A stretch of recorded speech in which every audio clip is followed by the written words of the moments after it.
We looking good, baby. We looking good. All right, Oh. it's fucking dark in my house though. Yeah. Let's get this bitch a little lighter here. There we go. Damn. It's like fucking Oh yeah. wait. Do we got a clapper in here? All Yeah, right, no let's see. All shit. right, let's turn it down just a little bit. Yep. Okay. Yep. Let's see. Gotta keep that up. All right. Oops. My chat's kind of skewed. Let's fix that quick before we get a little into it. Mhm. Yeah. Mhm. Let's do it. Yeah, let's do it. Let's drink. Let's get drunk and talk. Oh yeah, daddy. All right.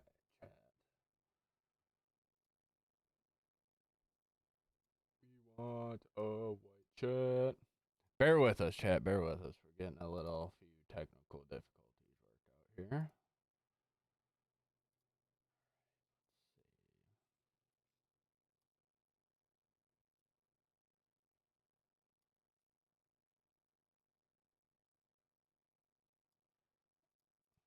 All right. How's that looking?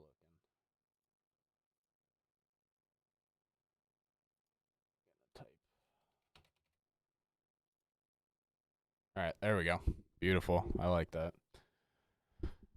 J That's Roz in the pretty good. building. Daddy J. Alrighty, guys. Episode 2 of the firing squad has started. We got guest number 2, Mr. Grimestone, in the building Hey. today. What up with it? Nex's sexy boy, the sussy Mhm. boy, whatever you want to say, but he is here. Definitely. And Definitely set. that donkey raid. All right. Well, wait a minute here.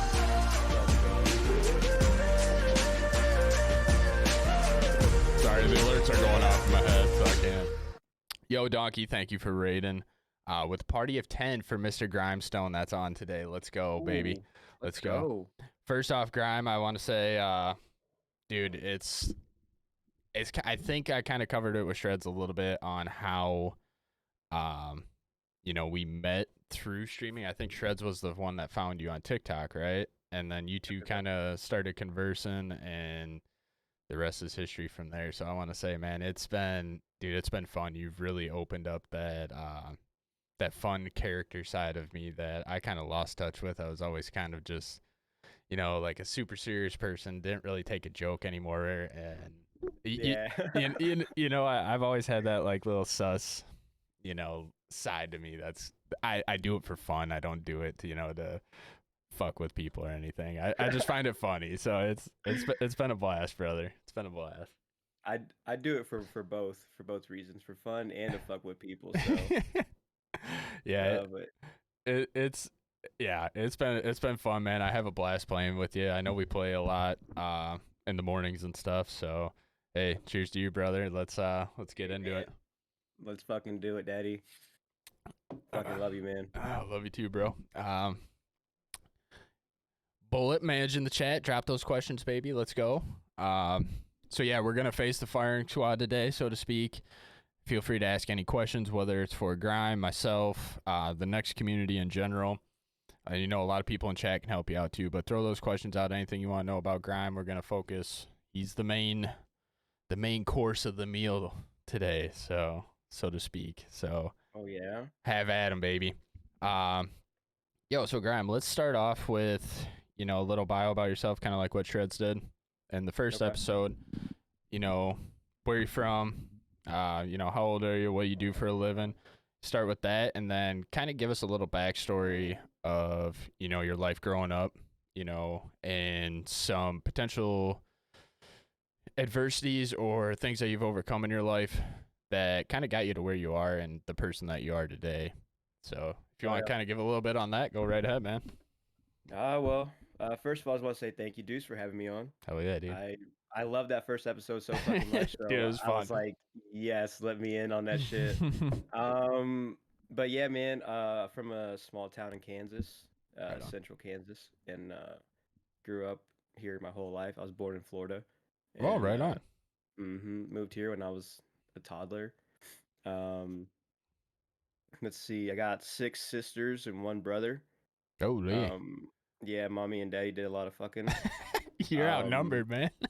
yeah, yeah. So me and my brother were always super tight. Um, which I love my sisters too. They're all Right. awesome. Let's see. I got two great kids. I got a 12-year-old who was a pain in my ass, and a 3-year-old, and so the 12-year-old is a girl, and the 3-year-old's a boy, and yeah, they're fucking awesome, man. Great That's kids. awesome. They always keep me busy, keep me out of trouble. That's for sure. Um, let's see. Yeah, I mean that's about it, really. I mean, I was like growing up around here. I mean, it's a small town, dude. Like everybody Mm-hmm. knows everybody type shit. Yep. So yeah, man. So it's definitely rough growing up, especially for somebody like me who's so outspoken and all Right. sorts of shit. So, uh, believe it or not, man, when I was younger, I was actually a pretty hothead. Like Mm. I was like you Same. were saying, I was like you were saying, man, where it was hard to joke around with people, stuff like that. Like Yup. I was the type of kid where you look at me kind of funny, and I'm like, the fuck are you looking at? Yep. And just stupid. So I spent most of my teenage years that way, and then once I had my kid at a young age, it woke me up. So I definitely feel better about myself in so that sense. so what age did you have your daughter then? How old were you? Um, I am now 30. You're 30. Yeah, I turned 30 last year, yeah. So this year will be 31. But I had just turned 18. Oh wow. So Eh, that's a pretty funny story if you have time for Yeah, that. let's get into it, dude. You're on the firing squad, baby. You're letting All it right. all out today. So me and my girlfriend, uh we were together for about a good year, Hmm. and of course, you're a young teenage kid in love Oh and right, shit right. happens. Um, so all I know is that it's like May, right?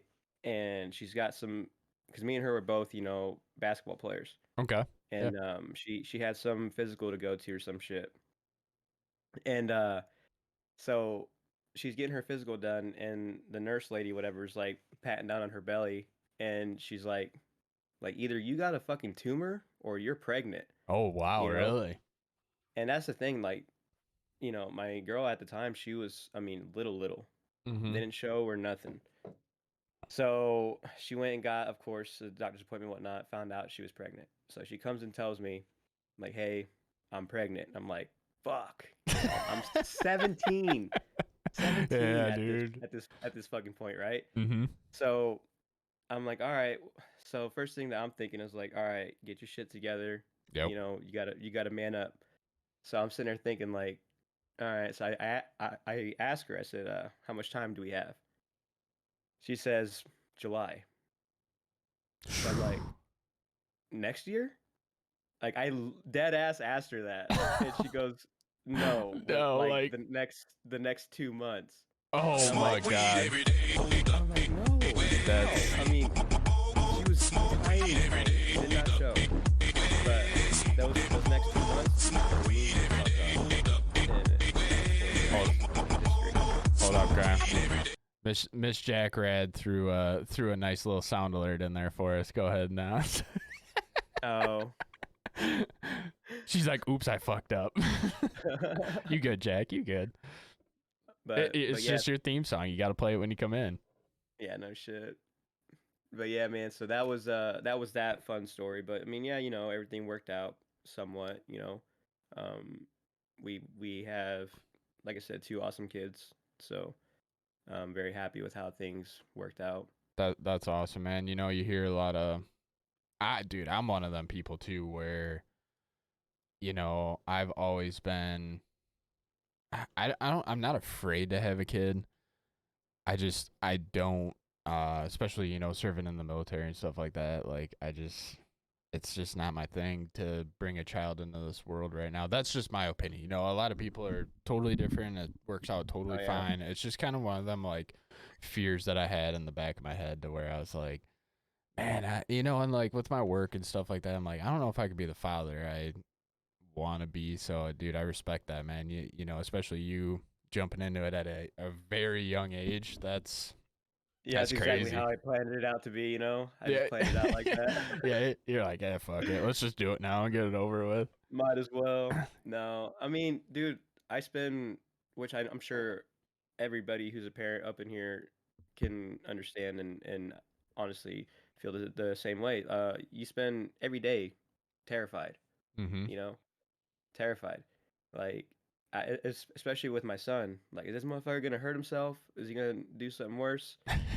Like, and it's not only about you. Yep. You gotta look out for somebody else Ex- and make sure that they're good and all that good shit. so, is it true, since we're on the subject here, is it true that, Hmm. you go through your life? They say that, I can't think of what the exact stat is, but they generally say that you've met the love of your life when you're 16. That's normally Um, what they say is, usually like that, but they say what will change that, the love of your life, once you have a kid, they become the love of your life. So whether you're afraid or not, when that child is born, your heart is to them 100% yes, completely. yeah, yeah, man. My daughter, she, eh, like the minute that she was born, um, you know, I didn't really know what love was until I saw her, Okay. and like I would do anything for her and for my son, and for their mom too.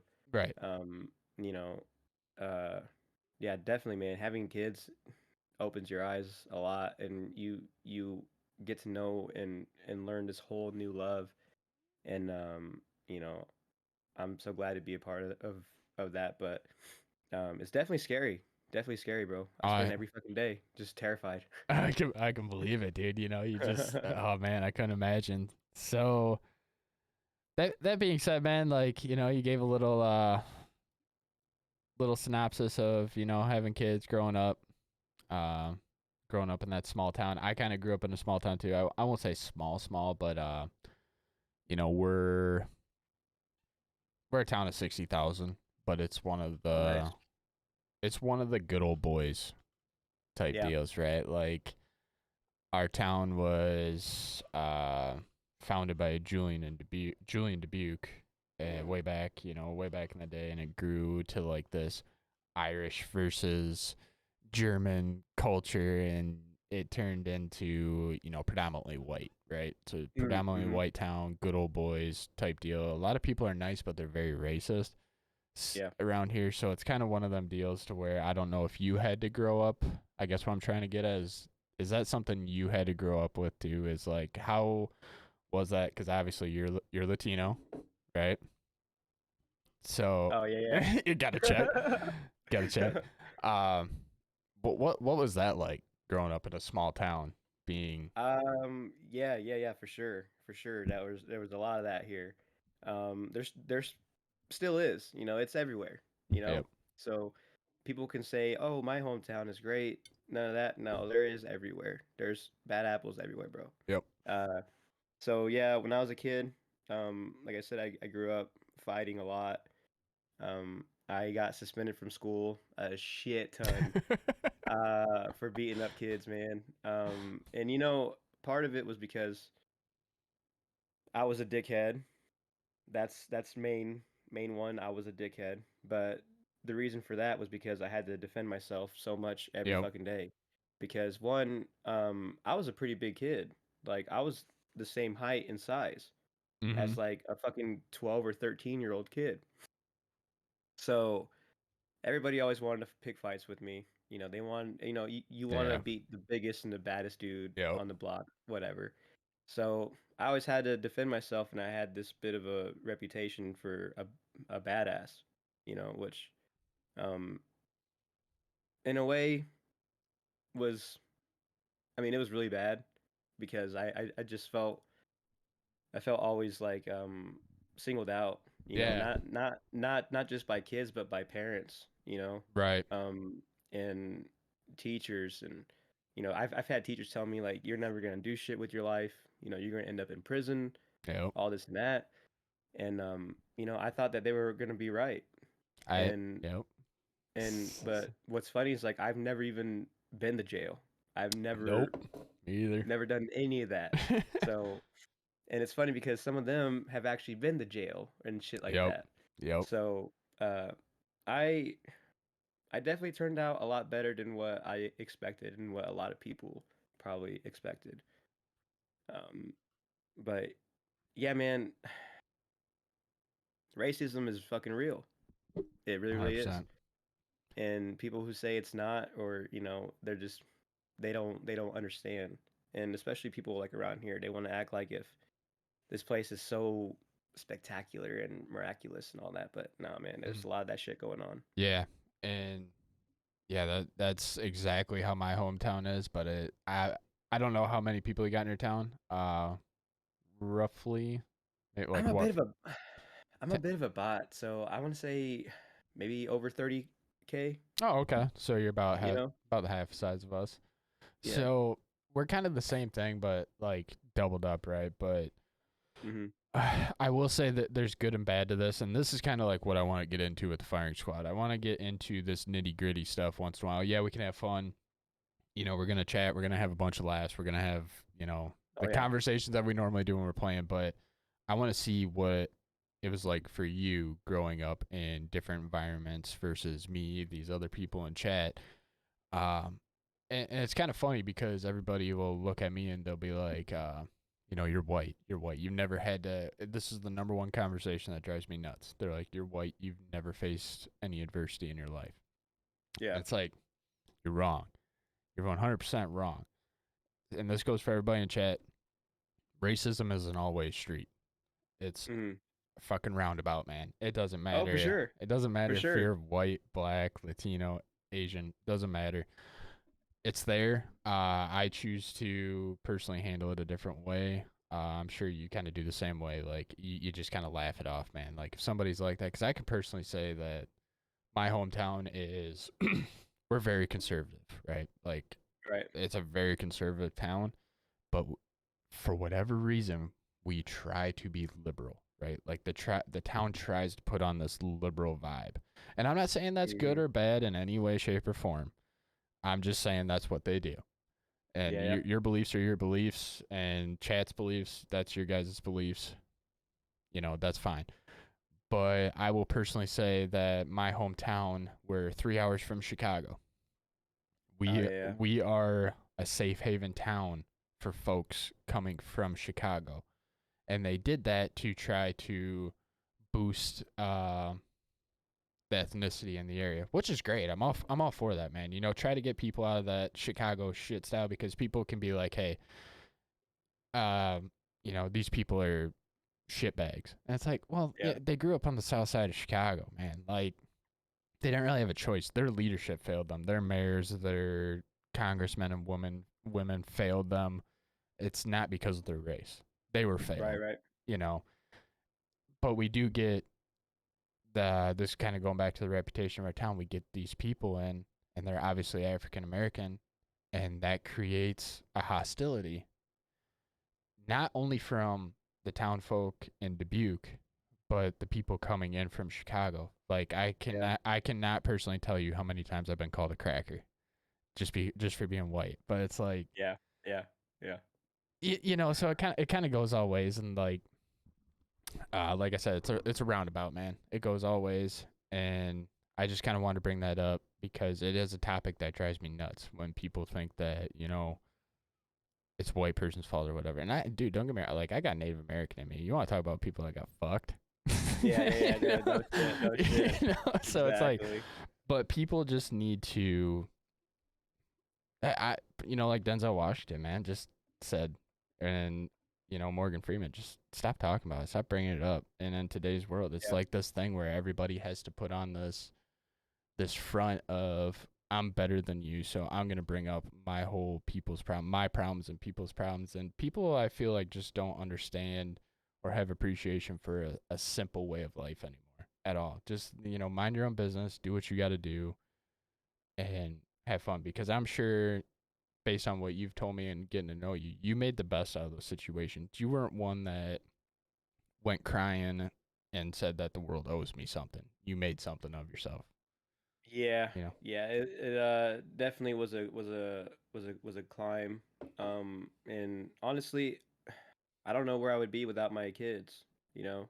Like if it wasn't for me having a kid at such a young age, who it. knows? Maybe them dickheads would have been right and I would have been in prison or something else, bro. But that's I'd like, That's true, man. I never thought about it that you way. know, That's a good point. If maybe the things we experience in life are kind of, I won't say I believe in like fate, but I do yeah. believe things happen for a reason. So maybe that did happen for a reason, man. Maybe that was what you needed, so to speak, you know? Yeah, I mean, and also like when I was young, man, I never thought I could get people pregnant. Like, I was just like, never gonna happen. And so whenever it did, I was like, wow, all right, this is real. Yep. And so Yeah. um yeah, man, so that's just life and I'm just glad the way that things worked out. I Yeah. mean, I make a decent living for myself and have a pretty good job I've been at for the last 10 years.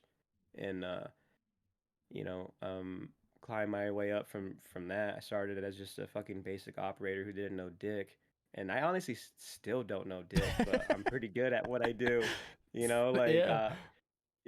like you show me something and I put my hands on it, baby, I'm gonna figure it out. So, One way or another. so you're a hands-on learner kind of guy. You can pick Oh, something for up and sure. just run with it. Then Yeah, yeah, yeah, yeah, for sure. that's awesome. So I'm gonna ask you a little bit here We would be honored if you would join us. about work. I kind of want to get in that. Like Shreddy drives an 18 wheeler. We kind of went through that little part on the first episode, which is amazing. That was a great That was story. I love those stories so much. Fucking uh, Shreddy. he's just a different animal, man. I love that man. So I'm gonna get into that. I'm gonna just say something to chat quick. Throw some questions in. We're gonna face the firing squad today. Whatever questions you have for Grime, this episode is for him. Let's try to focus. I want you guys to get to know Grime. He's definitely one of the top performers in Nex in every way, shape, or form. Big time leader in Nex. Dude, when you started streaming, I remember, when you came into Nex and when we all started, we were all at that starting point, just kind of struggling with a few viewers, whatever. And now we are where we are, So Yeah, yeah. it's kind of crazy, but like I said, chat, drop some questions. I got Bullet kind of being my Jamie today in the Discord, Oh yeah. and he is rocking out, kind of modding the session. So appreciate you, Bullet. Love you, Daddy. Appreciate you. Um, you know, so work wise, what do you do? I feel like, do you deal with like CNCs and stuff like that, or like milling Yeah, yeah. machines? Okay, and you kind Yeah, of, CNCs. I feel from conversation, because I worked in a factory too, for a while, and I feel like you're the programmer. I want to say like you're the guy that programs the machines. I wish that were true. Damn it, No, I no, was no, no, close. no. Damn it. No. So we make I work for a PVC pipe company and we actually make the PVC couplings in my area. So, um to put it in the most bodyist way that I can, I'm just a lead who basically I overlook our floor production and I manage like a small crew on night shift. Been on nights for like the last 5.5 years, something like that. And it has its moments where I hate it and I love it. Um, I love it because I don't have to deal with management very much. Um, hate it because of the hours. Like, who wants to be up all fucking night, basically, you know? It sucks. But especially this time of year, dude, I freeze Mhm. my nuts off. Like Oh, I get dude. cold so fucking easily. Like I hate this shit, dude. I hate it so much. But yeah, so I basically set up machines. I help train people. Um basically I'm just dad everywhere I fucking go. And people I always try to keep my shift like how I interact with y'all, Mhm. I interact with my people the same exact way, you know. Yeah. At first they fucking hated me, They're man. like, Oh "What?" man. Yeah. They hated me, but then once they actually got to understand that my intentions are actually good and I'm actually looking out for them, and you know I tell them all the fucking time, I don't want to see none of y'all get fired. I want Yeah. to see you guys live right, do well for yourself, for your families, and I mean, that's why I always tell them this. You don't ever have to worry about me being on your ass as long as you give a shit a little bit, you know. Yep. Just give a shit a little bit. Exactly. We're gonna be all right, baby. But as long as you ain't fucking, I don't know, fucking or some shit in the other room or whatever the hell, like, dude, like, do you? And, Yep. you know, don't be a pain in my ass. But of course, it doesn't always work out like that. Yeah, I got it motherfuckers nonstop, dude, crying and bitching, and I'm just like, all right, yep. you know. 100%. And I'm gonna answer a question in chat. So CJ says, if you truly believed in Morgan Freeman, you would have brought it up in the first place and made assumptions with it. Sincerely, a person from an interracial family. Yeah, me as well. I'm not making assumptions about it. If you don't like it, fuck you, dude. That's what I gotta say. Mm, Truly believing it, I wouldn't have brought it up in the first place. That doesn't raise awareness to it. So I appreciate your opinion, but whatever, bro. Uh, so next bullet, what was Cinna's question? I saw you had that wrote up. Yeah, so Sina was wondering, Grom, what got you into gaming? All right, so let's ooh, go. You kind of summed up your work. yeah. So I'll kind of touch that before we get into gaming. So I just want to go into, did you get into college? Did you go to Ooh. college or any schooling or trade? So here's another funny story. So I actually am a high school dropout, believe it or not. I was going into my senior year when I found out that I was having a kid. And so I dropped out, went straight to work. I went to work for my dad for a concrete plant and worked out there for about 4 years. And then um, I actually got laid off from that place, making 1250, and then moved on to this place where I'm at now, and making like triple that now. So it's one of Hell those yeah, things dude. where I I do want to, and I am going to go back to school and finish that shit. And who knows, maybe I might get into something, but that's my story there. And it was very, very hard hard for me to do that, but I felt like I owed it to my new family at Yep. that point, and I didn't want to depend on my parents or her parents much. Even though we still do, like especially her family, they help us out tremendously.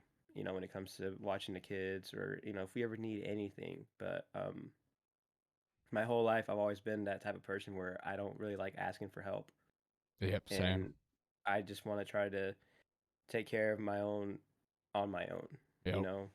And so that's how I've always been. But yeah, So there's that. I love hearing that because I did graduate college. I went to work in a factory in our hometown, and then I dropped out of college not once but twice. And dude, it wasn't for me. It was I saw the money grab, and it's not the kind of person that I am. And so I love hearing success stories from people who work their way straight out of the mud, so to speak, right? Like Yeah. I did not have a good growing up, and it was pretty rough. But being dropping out of college twice, I did go to the military, which definitely set me straight. But before we go to Cinna's question, I just want to ask one thing: if you have a piece of advice for anyone that is kind of in the same situation that we were, to where they just, they didn't think college was the right thing. Um, what's your advice to them? Because my advice to people is if you have that entrepreneurship, bro, go chase it. You can find something. Like, I wanted to be a cop my whole life, Yeah. military police, and then I became a sheriff deputy, and now I do cleaning and restoration for a living. I legit, and I am not afraid to admit it 100% because I am happier than fuck.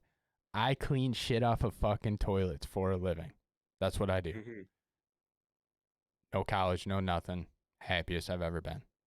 Yeah. So I want to see, what kind of advice do you got for people that might be in the same boat as we were or are now?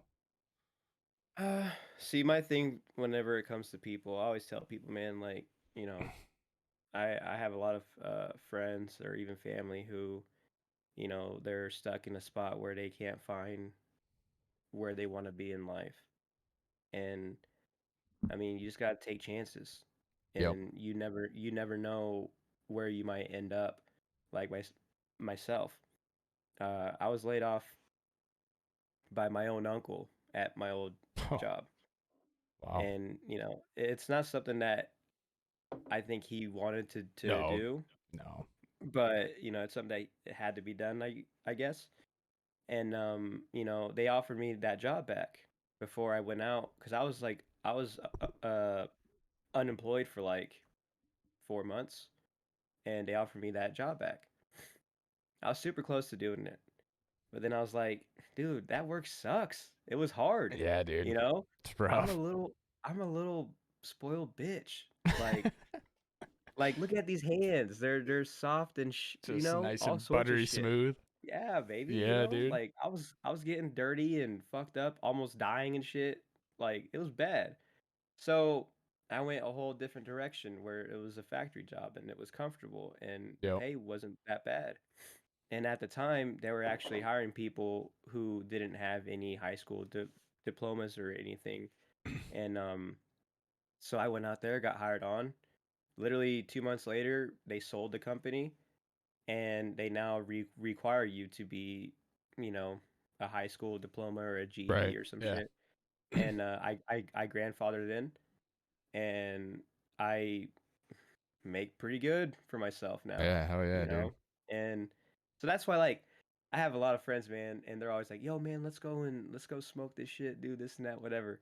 Dude, Yeah. we give randoms out there, so I'm Yep. like, because I feel like once I cave in and do that shit, they're gonna be like, "Hey, Carlos, man, we gotta give you a test," and I'd be like, "Well, there goes my life." No, Yep. but I mean, just take chances and be happy. Do whatever it takes to be happy. And if Mm-hmm. it's something that you feel like it's not possible, it is possible. It You can is. be happy. And one thing that I need to tell myself as well is like depend on others when it comes to, you know, not just like your personal well being and all that, but like mentally and all sorts of shit. Um, speak up. You Yeah. know, talk, and there's somebody out there for everybody. Oh yeah. That's the way I feel. Yeah, dude. That's yeah. You actually opened my eyes to a few things too. It's nice to hear somebody else's point of view when it comes to that. Just because I'm the same way, man. Like me and my wife we've had two houses, and me and her have exclusively ourselves moved everything in and out of each one. And it's like all my friends are like, dude, I don't. I let me clarify. I have like three legit fucking friends that are you know, Same. that are actually there for me, so to speak. The rest I found out were fake as fuck. But I didn't even bother like asking my friends like, "Hey, can you help me?" And they're like, "Dude, I would have helped you." And I'm like, I hate depending on people, but then you look back at it, it's like, oh, dude, like they would have been glad to, at least Yeah. just help. But I'm the opposite when it comes the other way. I'm like begging my friends like, "Hey, give me something to do, man. I want to help you." Sometimes that's a strong suit with me, and sometimes it's a weakness. Um, so you guys don't have to go to college. You don't have to do this and that. I know I've hit on that a few times already. I will never tell anybody not to go to college or, Right, you right, right. know, but do what makes you happy, and you're going to have to sacrifice. You will. You'll have to sacrifice. My dad always had this saying that he told me, always forward, never back, Yeah. or don't make, in a sense, another thing he always says, don't make a lateral move. So, like for instance, when I was at the school district doing maintenance, um, I was going to go to Thompson, which is a federal prison, and be a correctional officer. It was like $1 more worth of pay, but I wouldn't have been on days. It would have been a rotating shift, first, second, third. My dad's like, "Hey, that's not a smart move, dude. You're actually going backwards."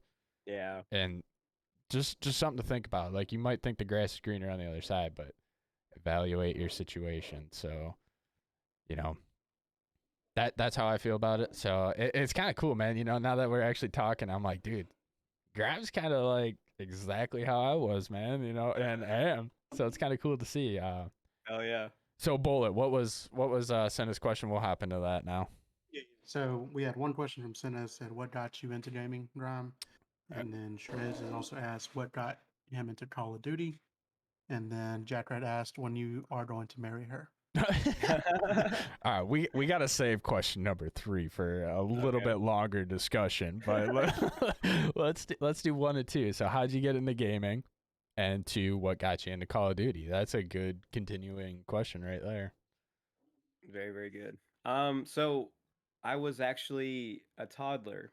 My mother used to always tell me this all the fucking time that um our first console was actual N NES, Mm-hmm. and my mom used to tell me that I was a toddler and I would literally be like on my knees and would just be sitting there playing like Super Mario and shit, and so that's when I first really started gaming, I guess. But like I remember vaguely when it comes to like Duck Hunt, um, Oh yeah. and and then I remember the Sega Genesis that we also got, and playing Sonic with my brother, and and then I really remember was when we first got Super NES, and that was my Mm. baby. Mm-hmm. Dude, I mean, I played Donkey Kong Country, fucking Street Fighter, Mortal Yeah, dude.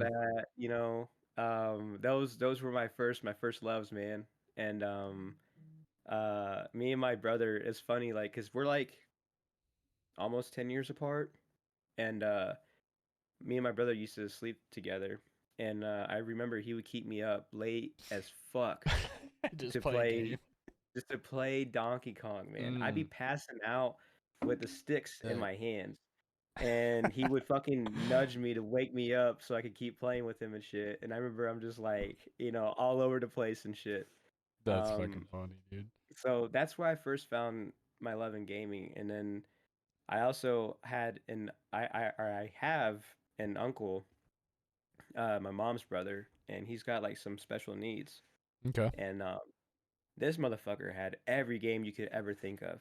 So I used to love going to my grandma's house and playing games with him. I mean, when I was, I don't know, 9, he was like fucking 20 something and would actually be cool with hanging out with me and shit. And we'd be playing games and stuff all the fucking time. I mean, he had everything. I mean, big ass box full of Nintendo games. I mean, dude. That's awesome. One funny thing about him though, man, was that he hated losing. So I had to actually pull back quite a bit. I could never beat his ass, or he'd be pissed and would shut it off and not want to play anymore. Oh, So see, I I was like, do. yeah. So I was like, fuck. So I had to beat him to like that much inch of his life, and then just let him fucking beat my ass, basically. So Oh, that's fucking funny, dude. It's because you wanted to keep playing, you know. And yeah, man. I wanted to keep playing this shit, so I had to let him beat my ass. that's fucking funny, dude. Dude, Donkey Kong was, oh, that Mortal Kombat. Mhm. What were some other Super Nintendo games? I Uh, see, there's Contra that I played a shit ton of as well. see the Ninja Turtles. Yep, I Like remember that one. the turtles in time. Yep, Man, dude. that was some good shit, dude. What was the other game I played the fuck out of, man? Yeah. Mega Man. I don't You remember know, that one. Mega Man. Oh, dude, that was a fucking I sweet remember ass that game. one. I think realistically though, so when we talk game consoles and like growing up gaming, you want to know what a really underrated console was? The fucking GameCube. The GameCube Oh, was underrated as fuck. I never had that. No? I never had that. I feel like me and my friends, like, it didn't have too many like exclusive games, you know, but I remember like me and my friends when we get together, it was like a fun console to where you could all play together and have fun, right? Like yeah, like Jack just said, Mario Party on the GameCube, great. Monkey Oh Ball, yeah. or some other, or there were a couple James Bond games that me and my buddy would just like run through. I can't remember the name of it.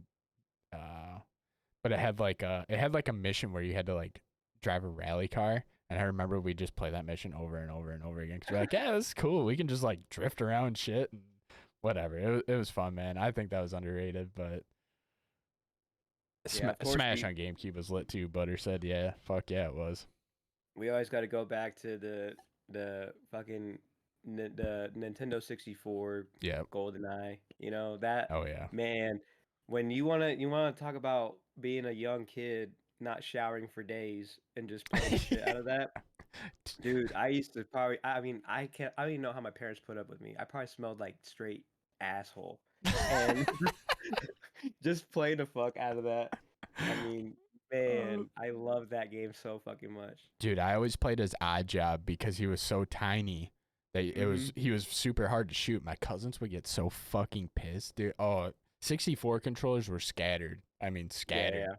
Yeah.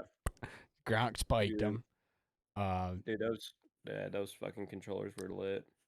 And then there's a game we kind of had this discussion. I think Jim Halpert brought it up in the Discord the other day about your first console and then the first game that like you fell in love with. I will say, I don't know if you've heard of it, but it's a Star Wars game, Shadows of the Empire. Oh yeah. Yeah, and you played as Dax. I want to say Dax Shepard, but that's the actor guy. But Dax something, and I don't know if I know Wild Man knew about it, but Chad, if you guys know about this game, it was so underrated. I remember like having this obsession when I was a kid watching Star Wars, and you'd see the snow speeders like wrap up the walkers, you know? Yeah, dude, that shit was sweet. I'm like, this is fucking awesome. And then you could actually do it in that game. And I'm Mhm. like, I would just sit there for days and just like fucking Yeah, wrap just them up. fucking go in a circle. Yeah, I remember that shit, dude. That shit was super fucking fun. That's awesome. So let's continue it into Shred's question then. Okay, so we saw what got you into gaming and a few of your favorite games. What got you into Call of Duty? Call of Duty. I think it was the original Xbox, and I remember it was Call of Duty 4 Modern Warfare. Okay. Yep. And I played the shit out of that. Oh And my god. my friends would come over and we would play it. And then when Modern Warfare 2 came out, that was where it was really really huge. Oh yeah. And had a lot of fun with that. I never had like Xbox Live or anything like that Right. growing up, and so it was actually the first Black Ops that I found my online gaming like love kind of thing. Okay. I played the shit out of that zombies. Um, Yeah, dude. me and my nephew, which I think some of y'all have met before, Bass. Oh We yeah. still play we still play together now. But he used to come over to my house and we would do the whole split screen and would play online and would do the zombies. And we would play, dude, fucking 5 hours on the same fucking game, you know? And that was super, super fun. And I never really took Call of Duty like very serious or like competitive. Not until, of course, Warzone Warzone. came out. Warzone came out, changed everything, dude. Dude, it Like did. I was actually because this is during the whole pandemic, and I was playing multiplayer quite a bit. I wasn't doing no like camo grind or nothing like that. Just Right. Just just having shooting the fun. shit, drinking some beers, and my my ex was actually playing Warzone, and she was like, "You gotta play this. It's so fun." I'm like, "Fuck that! It looks stupid. Like, no way." I put it off forever, and then finally I let her talk me into it. I hopped in the game with her. I fell in love instantly. After that, it Yo. was every single night, all the fucking time, and you know, it's funny how it worked out like that because then I started watching people who were playing it Mm-hmm. on Twitch. Yep. So Naturally. my Yep. the first guy that I actually started watching was Doctor Disrespect. Yep. You Oh know, yeah. The two-time and baby. Doc, man, that to me in my eyes, Doc is the fucking goat. He is the greatest of all time to me. Hands down to me too. But the guy who really like motivated me and made me want to actually do it competitively was Nikki Merckx. Nick Merckx, baby. Because I feel like if I feel like I can relate to this guy so fucking much. Like a lot of people hate him. They think he's a cocky asshole, whatever. I don't But at I all. mean, I fucking love the guy, and he has a huge following, of course, Oh yeah. huge. So people complain like he's not as uh, what do you call it? Engaging. Engaged with his chat and his fans, whatnot. How can you, But dude? That fucker's like exactly, yeah, it's constantly going like that. So, watching his videos. I mean, every single one of his videos that he would post and would try out the guns and laugh my ass off with him and Tim and Kosi or Doc, like Yep. so that's what made me want to like get into it more and I was a huge bot, dude. I had like a point like 4 KD for the longest time. Really? And yeah, In and Warzone then or Call of Duty in general? Warzone, yeah. Real a .4? Yeah, No yeah. And way. then dude, I swear. And then I started to study and watch, Yep. and I practiced so much to where I mean my movement isn't great or anything, but It's it's good. improved. It's improved a shit ton within the last year, Oh yeah. like, and so that's how I feel. Like I feel like this is something that I can actually be pretty decent at, Mm-hmm. you know, and it keeps me off of the streets, dude. Exactly, dude. I still do here and there where I go out, get Party. drunk, Have it. Yep. come home, and I'll piss on the floor somewhere or something like that. Uh, but I mean that was an almost every weekend thing Yep. for me, and it got really out of hand. So gaming saved me a lot of um, a lot of trouble. Mm-hmm. I So yeah. I feel at peace with that. That's awesome, man, because it's dude, just going back to it, man, I feel like I kind of had the same here we end two in the same, like Hmm. I was the same way, man, growing up like in my I won't say growing up, but like once I hit 21, dude, game on till I was like 23, and it was just my town. So little fun fact for the people in chat, Dubuque, Iowa is like the number 4, I think number 4 in not only the nation but the world and drunkest towns in the world. Hell yeah. And I fell right into that, man. Like all, we're a big college town too, so all the ladies were out at the bar, and it was just, Hmm. it was one of them things where, hey man, you were out from 7 p.m. till 3 a.m. because we're a tri-state, so Wisconsin and Iowa. I can get to Wisconsin in 5 minutes, and I can get to Illinois in 5 minutes, but I live in Iowa. So we just got 2 bridges that go to each state. And in Illinois, their bars, I don't know if it's true anymore, especially after the whole COVID shit, but their bars would stay open till 3 a.m. So Oh at yeah. 1:30 at closing time, it wasn't, oh, fuck this, we're going home. It's, we're going to East Butte. Mm-hmm. And we go over to Illinois and drink for another hour and a half. And it was just, it was bad. We were doing that Thursday, Friday, usually Thursday, Friday, Saturday, and every Thursday night we go down to the casino and blow $100. Like that was standard every week. Just Thursday, Friday, Saturday, Thursday, you go to the casino, blow $100. And like you said, gaming is what stopped me personally from doing that. I got into gaming a little bit more, you know, like building PCs and Warzone. Like you said, I remember when Warzone first came out.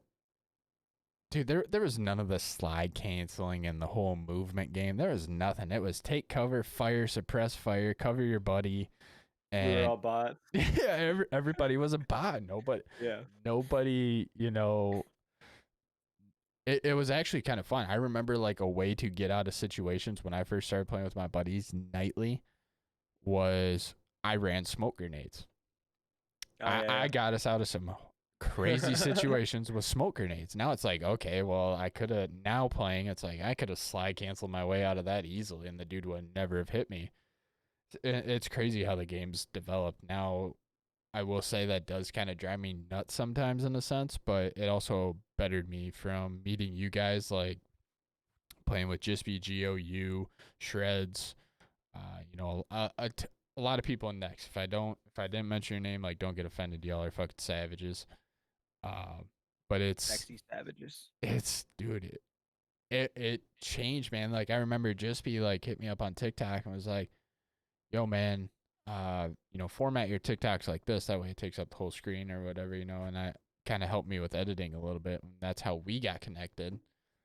And I started playing with him. I'm like, dude, I am nowhere on this dude's level at all. Like, Yeah. I am a fuck. Where did this dude come from? And then I started playing more and more with him. And then now I'm like I was telling you, I don't base on your overall KD. If you tell me your last 100, I go off of that because everybody's learning, developing, you know, as time Yeah. goes on. And like you said, man, I was a 1.0 KD guy in Warzone, 1 for 1. Now, last 100, I'm usually around 2.5. And it's like you look at some of these other guys like Stone Mountain and stuff, and they're hovering around a 3. And you're like, dude, I can do this, you know? And Yeah. Yep. you know, and same with you, man. I've noticed your progression since you know, we met, and it's crazy to see where everybody's come. Like J Ross says he's offended, so I'll toss him I'll toss him a bone here. You know, J Daddy. playing with him, and even Gio, man. Gio was like, you know, when I saw G's first TikTok, I'm like, dude, no way I can match Yeah. that. Same. But he took that and then taught us, and now when you do it, now it's like a little nod, man. Like every time I hit somebody and just break the shit out of their camera, I'm like, oh, I hit him with the G shuffle, you know, I geoed his ass, and it's fun, man. I love where those communities come, man. I remember when I first met Shreddy. I think I liked his TikTok and I commented on it, and then he liked mine. Dude, which go back and look at like your very first like 2 or 3 TikToks. Yeah, So dude. bad. So bad, So dude. bad. So bad. I was actually on console, I think. And I think he was he was too. And you know, we were talking a little bit here and there that I got my PC, and you know, we actually decided to start playing together. So we actually played a few games here and there. And then he was a part of this other group, invited me in it. Yep. It didn't work out with me and them. Um, you know, they wanted too much for me, I think, and I was just like, nope, I'm out. So I left, but we still remained close. And Same. then Yep. I remember when he told me about you guys, and he was like, "Come on, man, like it's gonna be fun." I'm like, "All right." The last time didn't work out, but you know what? Let's fucking do try it. it. So I did it, and oh my god, I've been having. I mean, you know, the whole because I'm going through some personal shit in my life, you know. Yep. You guys saved my ass, dude. Like, I honestly can't thank you enough. Like my mental state and just me in general. Like, you guys saved me, and I feel like I have, a whole new life ahead of me when it comes to like a long term like brotherhood, Yep. and 100%. Dude. especially with the ladies too, like our sexy nexy ladies, I I love them. like I it. love them. And I like it. you know uh joining you guys was the best thing I've ever did, man. Like, I'm flat out, like, I'm having so much fun. uh Dude, it's a and blast. yeah, man, so much fucking fun. It's a blast. Dude, it's so cool to hear people say that because that was, you know, the whole intentions behind Nex. And like I said, you're an OG. There's a reason why Grime is a leader in Nex. And, his personal stuff is his personal stuff, but he came, so I won't get into that. I'll leave that to him if he ever wants to get into it. But he came to us personally and, was like, hey, man, I'm kind of going through some shit. Like, love y'all, but I gotta do my thing. I gotta figure some shit out. And I've done the same thing, man. I've told you guys before, and the next table, and I'm like, hey, I'm gonna be AFK for a little bit, man. Like, I got some shit to figure out. And nobody was like, dude, what the fuck? Like, you're not committed to Next. Like, what's going on? Exactly. Everyone is, hey, take your time. We got your back. Like, you need anything from me, I got you. Like, just let me know. I know, like, I can't physically be there because I live in Kansas, Louisiana, Alabama, Canada. Canada, yeah, All that shit, baby. Mississippi, wherever, man, wherever you guys are from. Nod to you, Bullet, Mississippi. But it's just crazy, the brother and sisterhood that's going on in Next. And I've told people Rami says Oregon. Can't forget Rami over there. Oh, Rami, huh? Oh yeah. But it's crazy because we started this team for like competitiveness, right? That was our whole goal. It's like, hey, we're getting good. Let's be competitive. And for me, it changed from let's be competitive to let's build a family. Like, let's Yeah. let's take a step back and rethink what we have here. And I know a lot of guys want to focus on competitiveness. I don't. I like getting competitive. I'll definitely get competitive, and I'll play some S&D, game battles. I'll play some Z League Warzone tournaments. I'll 2v2 kill race somebody, and I'll take you $5, man. Let's put a $5 bet on it, or give it to you, whichever, Yeah, no shit. But I like that. It's fun. It definitely ups. I know when somebody gives me like a challenge in chat, they're like, hey, 100 biddies for every kill, or like, hey, if you drop a 10, 12, 14 bomb in Rebirth, I'll donate 5 subs. It's like, let's fucking go, dude. I love that. Yeah. But the brother and sisterhood is definitely what keeps me going, especially with our lives, man. I know all of us are busy.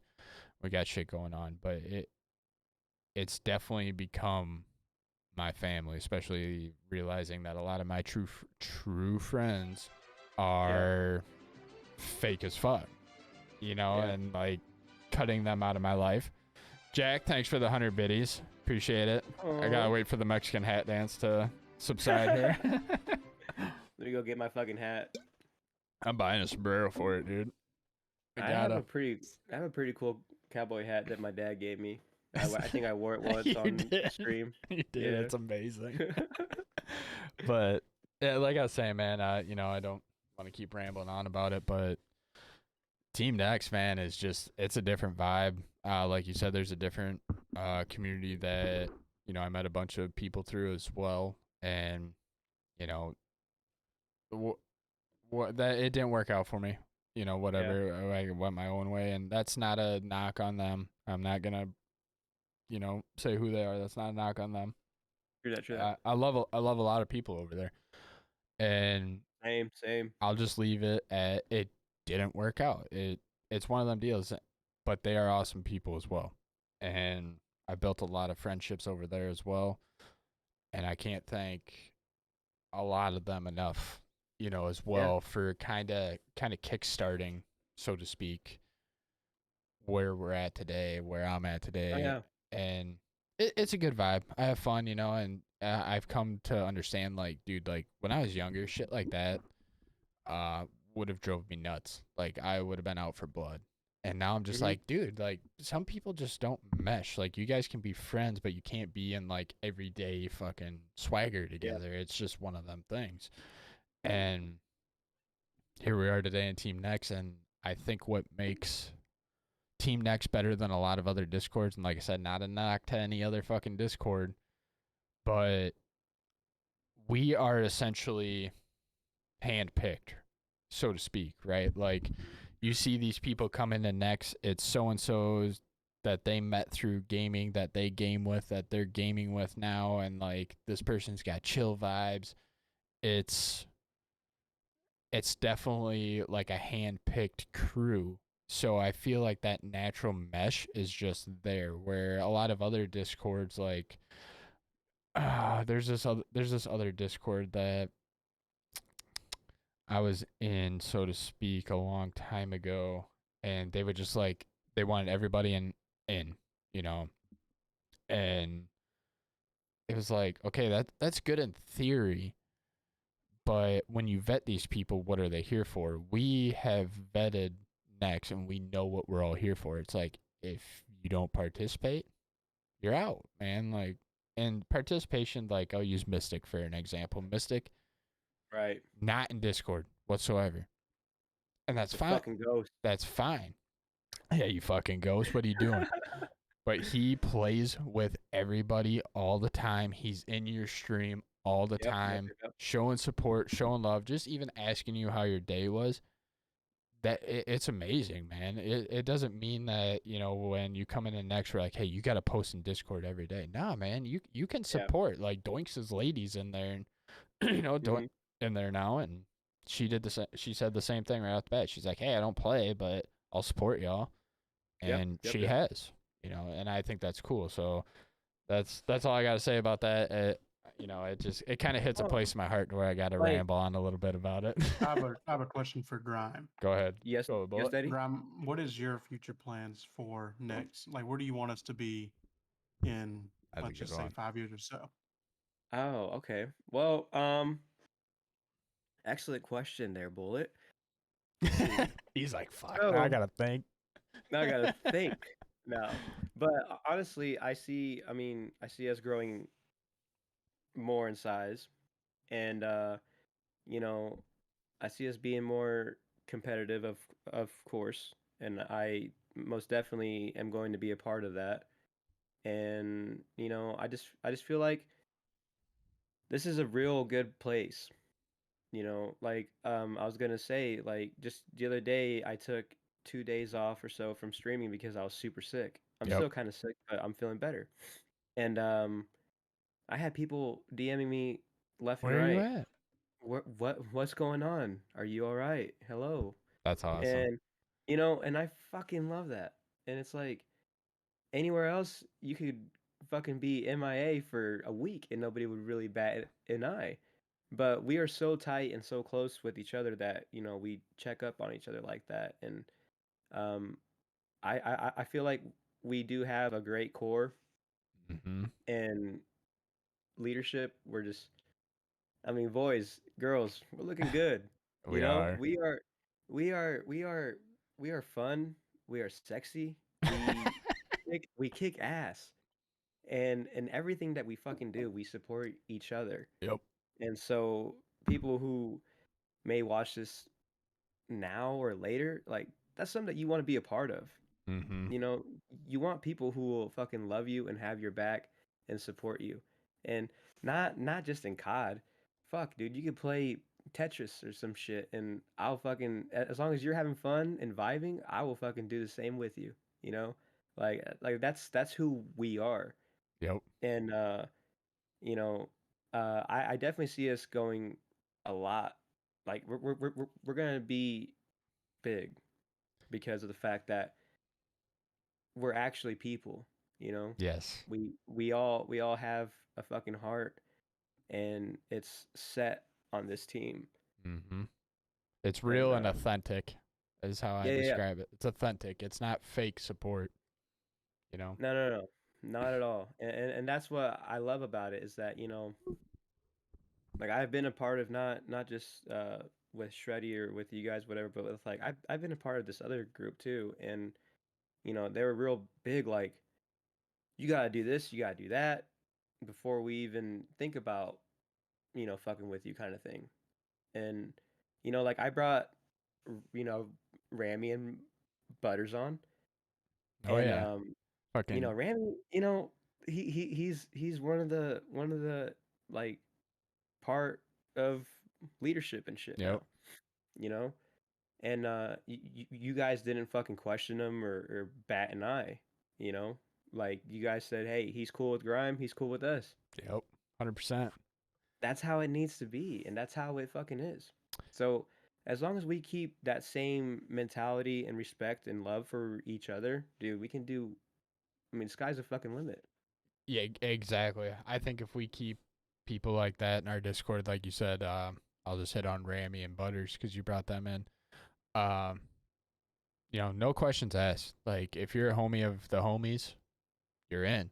And look where Rammy is now, and the dude takes it serious, man. Like I was, I kind of threw a joke in, the chat. And I'm like, when Doinks and Ramathorn sees somebody in general chat not following the rules, and I posted the training day. Oh, you motherfuckers, dude, like they take this shit seriously, but they have fun with it too. And same with Butters. I know Butters is.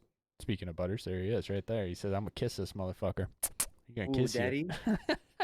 But you brought Butters in, man, and you were 100% off the rip. You're like, hey, you're like, he's trying to figure everything out right now, but give this dude a shot. Like, he's great. Getting his setup Hmm. rolling and whatever. We're like, oh yeah, dude, hell yeah. And dude, Butters is one of the most active people. Like, Yeah, I mean tip of the cap to him. that's the thing. Like, I wanted Butters in with us because of the fact, like, I play with that motherfucker so much, and I've won so much with him, and I love that guy. I vibe with him so fucking well. So I was like, you know what? I'm just not gonna keep you as my side piece, baby. I want You you in got my family. Come and be with us, and let's fucking have fun. yeah, Like, dude, have the same 100%. fun that I'm having. You know? And I will say another cool thing about Next. Yeah, like you brought that up. I've never played with Butters yet. I would love to. I understand, people have different schedules and, everything. Yeah. So, like Cinna, I've been trying to get something with Cinna too, rolling. They're like, hey, let's play. Unfortunately, the schedules don't always work out. Like, obviously, I'm on in the mornings just like you. I Yeah. work with my business. I work early morning and late night, and it just doesn't always work out. But it does help with support too. It's like, okay, I might not be able to play with you, but I can pull up your stream and listen to you while I work. So, and vice versa. It does kind of work out, and nobody in Nex that I've seen yet gets butthurt about like, oh, so and so doesn't play with me. So and so doesn't like. I feel left out. It's like, no, we all get it, man. We all get it. Yeah. Everybody is on the same page, and I love that. So it's cool. Hey, Bullet, I know you're kind of modding it, but I want to hear actually from you right now. What do you want to see next in 5 years, dude? Yeah. Yeah. Yeah. In fact, the thing is, what I feel like with any successful group is overcoming the differences of other people. So like if we want to all go to one place at one time, we all need to be on the same page to go to one place at one time. Yep. You know, it's always about lifting everybody else up, in a way, but not respecting anything in return. That's what a Mm-hmm. lot of people hopping into discords don't get, in groups that they don't get, Yep. is being able to go into the next scene knowing that, like, I'm here just because I love these people, I love what we're doing, and I love the message that we're trying to push across. Yep. And that's what I kind of felt like whenever I joined into here. I wasn't really quote unquote invited, I guess you can say, just trying to play with dudes, and I just hopped into a Discord call, and then from then on I just kind of fell in love with the people that I was playing with. Um, but it just seems like here it's a lot more supporting each other, and giving love to each other a lot more often than I've seen in other places. Just from being, in all the discords I've been in, I'm in multiple. starting out streaming, that's what you do. You network, you build, and you Yep. know find new people. Yep. But this one is one I've seen where it's really focused on, hey, I see where you're at. We're at the same place. Let's all start together and grind this out. Yeah. So 5 years from now, I kind of want to see this group, of course, be something big, be a name on the map, but still have that same small feel from the start. Yep. 100%, dude. That's kind of where I'm at. I want to see, okay, so like right now we're focusing on, building the family. Obviously, we are still in the development stages. Like, we are not perfect. And, we've explained this to everybody that comes in. Like, we're not perfect. This is still a work in progress. The leadership is still learning as well. So we expect, not necessarily expect, but, members, if you notice it, just the regular members of Next, whether you're up next, mod, leaders, whatever. If you can bring something to the table that, like, maybe we're not thinking of at the time and add a different element, done. Like let's do it together. Let's build this together. And like I had a discussion with Bullet and Shreds, We would be honored the if you would last join us. firing squad episode. For me, it's a simple take. Bring a plate to the table. Bring a dish to pass, and you'll eat. You bring your plate and you bring a dish to pass, you're gonna eat. If we all have that mentality, all it takes is for one person. And so I've been really focused on, in the mornings, and I'm going to kind of single you and Shreddy out, Grime.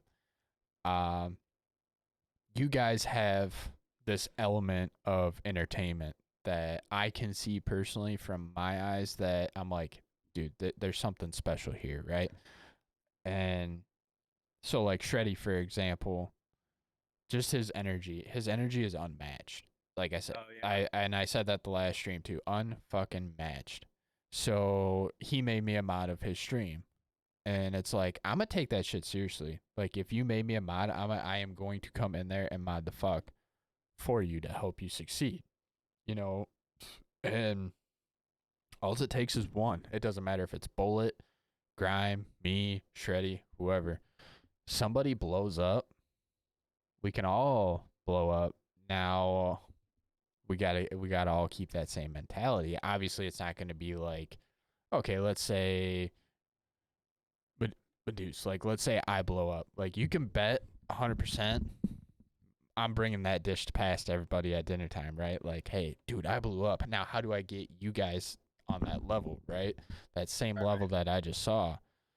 And it'll take time, obviously, because it's like, dude, you just hit like this wall of success or whatever, So it's kind of interesting, and I don't really exactly have the exact words and the way that I want to put it, but that's the simplest terms that I can put it. Bring a plate and bring a dish to pass, and you'll eat. That's what we are going for, and it's pretty simple. It's not hard. It's put forth the effort. That's it. Whether that's like Mystic. We were just talking about him. He just put it right here. Next is all about the sport and positivity. We all in it together. That's exactly what I'm getting at with the bring a plate and bring a dish to pass. If we can do that and keep supporting each other, whether it's like in Discord saying good morning, whether it's like Mystic and you're just playing with everybody and trying to get to your affiliate, but at the same time you're jumping in everybody's streams. That's all that it takes. Like, and Mystic, is on that affiliate grind right now, and I'm hoping he can, get there soon. But he's not one to be like, yo, this stream I only had like 3 people come in. Last stream I had 12 people come in. What the fuck, guys? Like, why are you not supporting? He just appreciates anything you can give to him, which is kind of how we all are, and I respect that, and I respect a bunch of other, like Bullet. I watch it. I usually flip between Bullet and you in the mornings until I get on. Yeah. And then I'll have one of you pulled up. And it's like you can tell by watching Bullet stream, he takes a lot of time and effort to put into it. Same with you, same with Shreds, and it's awesome to see you. And for the people in chat that are wondering how do you continue to grow, That's how you continue to grow. You gotta put the time and effort into yourself. But if you want to be a part of Next, bring that dish, bring your plate, baby. Let's go. But you gotta put the effort into yourself too, man. I can't stress that enough. Like, you have to put the effort into yourself. Yeah. And it's kind of one of them things where you gotta say, you know, like, you gotta be happy with yourself before you're happy with anybody else, type deal. You know, like in a relationship. Yep. So that's my advice for people in Next is figure out where you're at in your streaming career and keep bettering yourself, because the better quality of your stream, the more support you're gonna get. That's not just, I'm not saying that from a Next standpoint. I'm just saying an overall standpoint. So Yeah, one time I heard this advice from somebody. I was just when I was very first starting out streaming, I was like, man, how the hell am I going to get to where I want to be? You know, how am I going to get to affiliate? How am I going to get to partner? And he said, stop worrying about the numbers. Do not worry about the views. Do not worry about, because like me, like to anybody who watches me, I don't care if you subscribe to me. The subscriber part is not going to get me, to partner. Nope. You know, I can get anybody who they want to subscribe to me. If I'm not getting the retention and the views that I want, you're staying stagnant. Your first thing you should do is worry about putting the best stream out there, and everything will follow next. Yep. Yeah. You put out good stream, good content, everything will follow. So that for a lot of people starting out or new or about to start, or anybody who is still in it, I mean, that should be our main focus. My main focus is not let me look up in that left corner and see if I have 15 or 3 views. It's let me put out the best content I can make, and views will start coming in. Yep. Once I get views, then you start getting a partner, then your subs will come in, and that's when you kind of start getting to where you need to be. Um, and I think a lot of people look at that view number and think so hard about it, when it's not about that. It's about the content you put out, the quality of that content you put out, and how much work you put in. Eventually, it will pay back to you Yep. one day down the road. Yes, 100%. Like, Wally in chat, thank you for the follow, by the way. He said it's about the drive, and that's exactly what it is. It's about drive. Do you have the drive to keep doing it? It's obviously a saturated market, which is another reason why we formulated Nex, was to, the more players we have in the game, the better our chances of winning, right? Your team will win the game, but you got to have the team there to do it. Now, if you're doing it all by yourself in a very saturated environment and market, it's kind of hard. So that's just the last thing I got to say about that. I know I kind of rambled on about it for forever, and I know we got other questions. So, does anybody have anything else to add with the little last, pieces for next and little support before we move on to the next question? Or we kind of cleared that up pretty good. I think we were pretty good on that. Pretty good. We're good.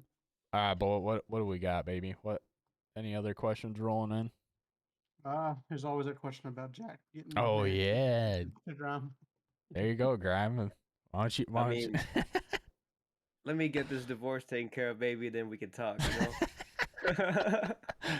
That's like a mic drop statement. We'll just leave it at that. And, we'll revisit that at a different date. Let's see, I got a question for Graham. Let's go. Yeah. Graham, your streams are pretty, they're pretty solid. Most of the time I'm on there, you have a good bit of viewership and a good bit of retention. If you had to give like someone new advice for you, what's the best way for them to stay active with chat, stay active to someone from watching? Because with you, I noticed a lot of times, most of the time I'm in there, you have 10 plus viewers every single time. What got you to that point? What helped you stay at that point? And what advice do you have for someone who's struggling to get to that point? Well, the best advice I could honestly say is be yourself, and of course, always be on the lookout for people who are in your chat and, staying active with it. Um, you know, uh, but mainly, just always remain humble, Mhm. and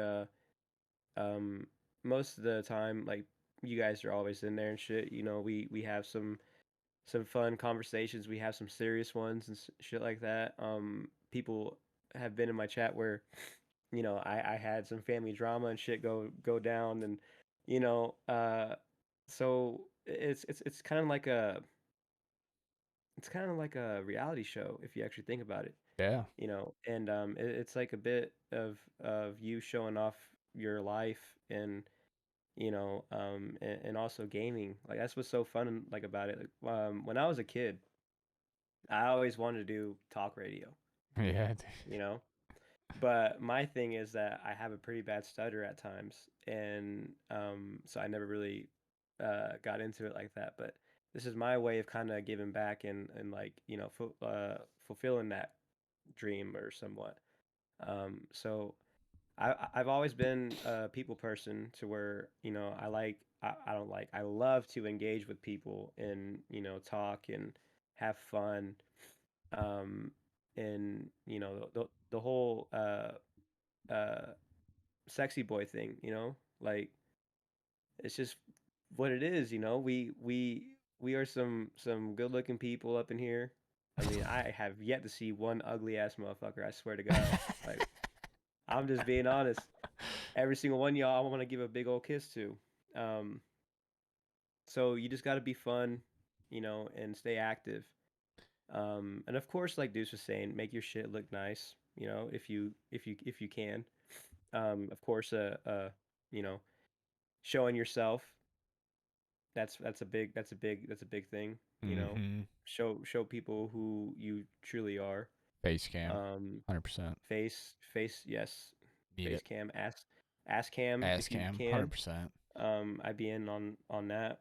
Um, but yeah, man, just be yourself, have fun, and always be on the lookout for people who are in your chat and engage. Get to know them.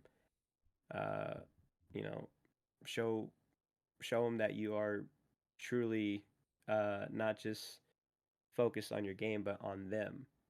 And that's all I can say about that, I guess. Jack Red has a question. Mm. How do you stay motivated to stream every morning? Trying to get back into it, but how do you stay motivated to stream in the morning every morning? And honestly, for me, because you guys know, like I work nights, so I come home in the mornings, take my shoes off. Sometimes I'll get naked, uh, and just hop on. And for me, it's to not only get better at the game, but for me these days, it's to one to talk with you guys and to hang out with you guys, and then for also clips. You know, I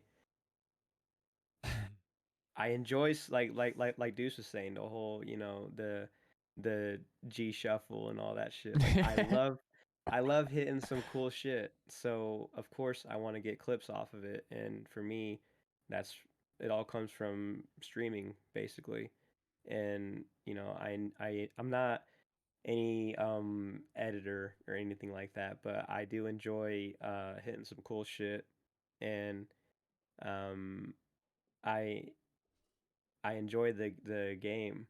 So at at times, we all know, like especially Yeah. right now with Get the tilted. fucking, I just want to, but that's my main motivation is just to get better and to see uh where we can go from here. It's just not just about me; it's about us as a team, and I feel like me streaming and putting out content and stuff here and there is doing my part when it comes to being a part of this team. Mhm. Yeah, dude, I will say like just to add a little continuation because Wally and Aztec both have great questions coming in. So I'll let Yeah. Bullet handle that in a second. But dude, if you gotta focus on your content. If you are, I understand 100%. Like going back to it, I said I was a 1.0 KD guy in Call of Duty before I met just BGO, et cetera, et cetera. Now last 100, 2.5 all day. That's what I go off of as people's last 100. That's good gameplay. But I've come to realize from when I first started streaming, it ain't the gameplay in a sense that people are there to see. They're there for you. So now I've changed my approach on my content. Now instead of grabbing demon clips all the time, I grab little sus clips of me and you going back and forth just on some like weird homosexual shit, kind of, like funny stuff. Uh, everybody knows obviously like that's not a rip on anything or whatever, but it's just out of Nah. fun. We're having fun with it. but you have to focus on that content and getting that funny stuff out. That's why I started the Red Dead Redemption roleplay. It is fucking hilarious, dude. I And love it. I love it so much. when you can get and like I said, from watching you, that's the same thing. Watching guys like Repulse, Doc, Timmy Tenders, guys like that. You watch them, and it's like, yeah, they're good, but they put out that content that's funny. They engage with their chat as well. Obviously, their chat's fucking flying through, but I will 100% make sure that every comment in my chat that is pertaining to me, not just like a statement or a reply to somebody else in chat, I make sure I hit them. I don't care if I die. I do not care if I die in Call of Duty or if some guy blows me away because I'm reading chat. I do not care. I will engage with every person in chat, and that's what people need to do, because I have noticed times where, you go into somebody's chat and they skip over you. And that's fine. I mean, that's fine, 100%. I'm not saying that that's like, oh, shame on you. I'm just saying, like, make sure you engage, because that's what people will come back to. If you are acknowledged in somebody's chat, you're going to feel wanted. You're going to feel welcome. And I'm not saying that that should be like a false sense of like a streamer. Like, you shouldn't just respond to people just to respond. Yeah. You should make these connections with them. But what I'm saying is you have to acknowledge them. If you don't acknowledge them, they're not going to come back. But don't do it out of fakeness either. Do it out of authenticity and make them feel welcome and bring them into your little family, whether that's NEX, whether that's Grimestone show, Medusa show, Bullet show, Jackrad show, whoever. You got to build your family. Yep. And Yep. that's key. So Bullet, Wally had a good question. Yeah, so especially with both of y'all having some kind of weird schedules, Grime working nighttime, Deuce working nights and early mornings. For someone who has a pretty busy work schedule, how do you find the time or need to, or what's a guy advice for who wants to stream but doesn't feel like he has the time to do it because of his work schedule? Mm-hmm. Well, when it comes to that, you just got to make it. You got to make time for something, even if it's like when it comes to me in my mornings, you guys know I'm very limited. So it's basically like a 2-hour stream. And I know that right off the bat that the weekends are where I stream the most, is because of the fact throughout the week I'm super busy with my kids, with work, all that, sleep. So you got to figure out what works best for you, and you'll and it goes back to me saying, be yourself, get yourself out there a little bit by posting content and shit. Let people know who you are, um, and just you gotta make time for it. And once you do that, then you never know where you might end up. Yeah, dude, 100%. You have to make time for it, but I will say dedicate. Don't go don't go all in. Do not do like, oh, I got to stream for 5 hours. Don't do that. Manage your time and manage your priorities, because at one point in my life, I was working a full-time job, 8 to 10 hours a day, running a business 4 to 5 hours a day, and then I was a full-time student in college on top of that. And I was working out to get on with my sheriff's department. So you got to dedicate an hour to work out. You got to dedicate 2 to 3 hours of homework and essays and shit like that. 4 to 5 hours for the business. 8 to 10 hours for my regular job. Dude, I was smoked. I was fucking smoked. But I've just always had that grind mentality and knew that the end goal was more important than the suffering right now. Now, as time went on, now I have time to do stuff like this. My business is growing. I got employees, whatever. So I've taken a step back to now where I work 5 hours a day. Yeah, it's kind of spread out, but I still work out. But I dedicate usually like 2 to 3 hours. I set a time frame. Once you hit that time frame, get the fuck off. Your priorities are first. Once 11 11:30 usually hits, 11:30, I am off. I am done. Yeah, sometimes when you're vibing out and you're having a good time grabbing content and stuff like that, yeah, sure, okay, keep going because you're getting good content. That's going to help you grow.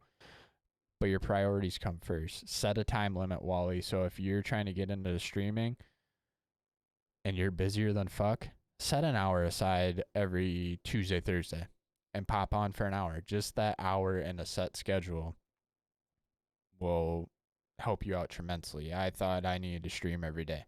It's not the case. I don't really pay attention to my numbers, but I do look at my stream summaries after. I don't have my viewer count on or anything, but I look at my stream summaries after the stream is over, and I have got better retention and viewership from streaming 3 days a week. I try to do like a Tuesday, Thursday, Saturday type deal, like what we're doing now. Sometimes Tuesday, Wednesday, Thursday, and shorter streams. But people know when you're there, so people will come. People are like, "Oh, this is this guy's schedule. I'll be there." But when you're if you're live every day, more power to you. If you can go live every day, more power to you. Great. That is a great way, but you don't have to. Just you gotta set your time and manage your time and manage your priorities. That's the biggest advice I can give. Yep. What's Aztec's the next one, Bullet. He got him. Right? Do you believe the viewers are here for the gaming or just you as a person? Of course, when it comes to that question, I mean, it has to be both. You know, they obviously, I mean, people like you as a person if they keep coming back, but then obviously they like what you do. So, you know, I mean, of course, if like you're just struggling the whole time and not doing well, then people are gonna vibe with you when it comes to that. So for you having a good time means that you have to show up and perform, and that not just as a showman when it comes to being active in chat or whatever the fuck. Like you have to be active and show up during games, and I mean, you know, they'll vibe with you. So if you're feeling shitty, they're gonna feel shitty with you. And Yep. some people ain't down with that, and they're gonna be like, you know what? Like he's having an off night. Let's go to somebody else or some shit. So you gotta practice your, uh, you gotta master your craft, basically. And that goes for both personality and gameplay wise. 100%. Is there another question on there, Bullet, after Aztec? I don't see any. Someone asked how many members. I think I looked. It's like 120 or so in NEX. 108. 108. 108 right now. So, Wally, if you are, I don't know if you're in or not. I haven't been active on Discord the past couple of days just with business and stuff. Feel free if you are looking to join Team NEX and get into. You don't have to be a streamer or anything, but this goes for anybody in chat. If you're looking to get in Team NEX, looking to help build a family, be a part of a family, and eventually build your brand, join on in, man. I should have a link to it if you type in !Discord in the chat. If that link does not work, please let me know and we'll get it to you ASAP.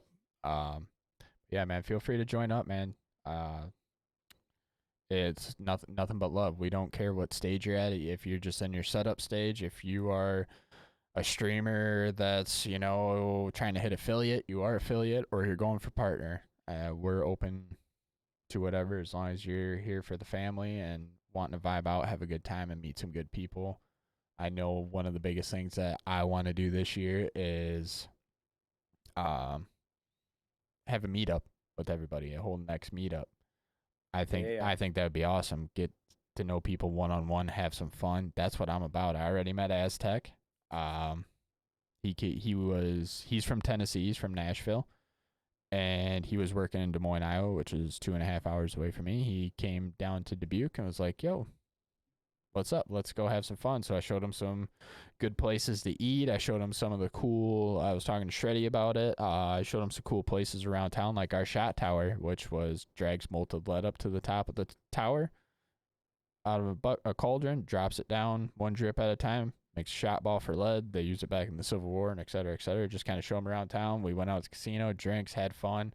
I want to do that Oh, yeah. with NEX in general. I want to just schedule it. You know, some people aren't going to make it, but some will. So on that note, I'll say it again. If you have any questions, chat, throw them out for Grime. You know, we want to kind of face, like I said, the firing squad. That's kind of the whole premise of the show. Face the firing squad. Throw out those questions that you want to hear, whether it's personal, whether it's gaming, advice, etc. Because Grime is what I would consider a top tier streamer in my book and my entertainment.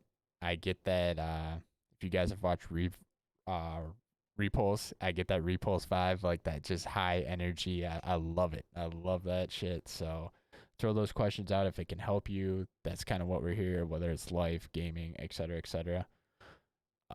It'll be fun. So on that note, I will be right back. This beer is running right through me. I gotta take a piss real quick. So Yeah. Bullet, if you wanna take over for a sec, I'll be right back. Just 1 second, Bullet. Daddy gotta go pee too. Oh, we're gonna take a little intermission, huh? I'm here. Oh yeah. All right, Bullet, have Stain. at it. Have fun with them.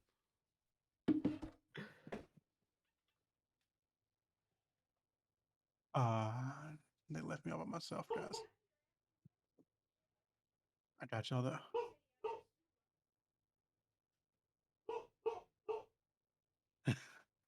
Wally, what you got? What you got, Wally? What you got for me, man? How heavy is the burden of being a sexy beast, man? It's hard. It's hard. I don't really know how to control it sometimes. Sometimes you just gotta figure it out, go about your own ways, and do what you gotta do, man. That's it.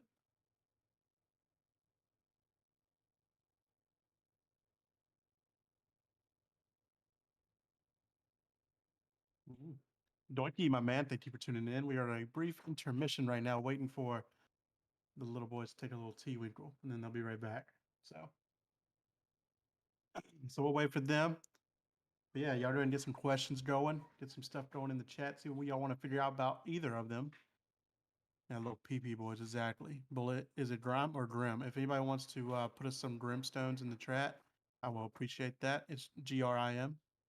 Yeah, it should be a little Grimstone in the chat for us so that he can come back happy and enjoying what his real name is.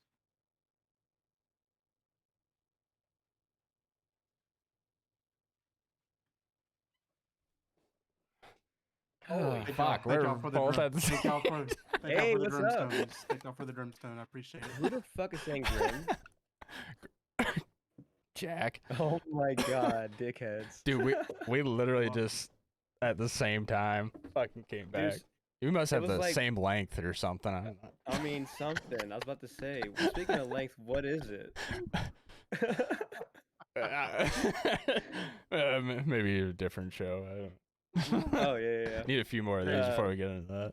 Speaking of which, sign up for Grammy Boys OnlyFans coming soon. Oh, God. Ooh, what Oh, yeah. is this gonna be like? Feet pics only, or I mean, hey, we already have a you photo get- shoot. It's gonna be him slapping his ass in the chair. you But get the whole thing, baby. The whole thing. yeah? Can we get a little preview of that? So, Graham has this little thing he does when he gets excited on stream. I don't know if he's willing to show us or not, but I enjoy it. The little spanking for chat.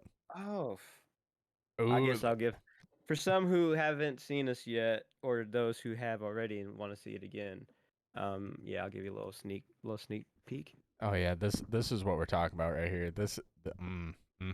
Yep. Oh yeah. Oh yeah. oh man, Give oh, it to man. us. Give it to Oh, us. shit. Oh, shit. Tripping on my own wire. There's OG Doinks. And Uncle Doinks, Deadly. Daddy. Let's go. What's up, boys Is and it girls? titled Centipede Meter? Fuck you, Doinks. Oh. But yeah, that's that's just part of it, just having fun and Yeah. being comfortable with yourself and showing yourself to others, So it's all that's what it's all about, guys. Having fun. Hell yeah, dude. Ron, I had a good question.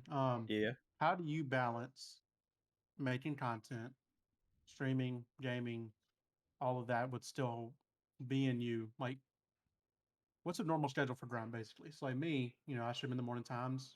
After that, I do a little bit of my work, and I make sure in the evening I have my family time. So what is your way of balancing all of it and still being pretty successful streaming?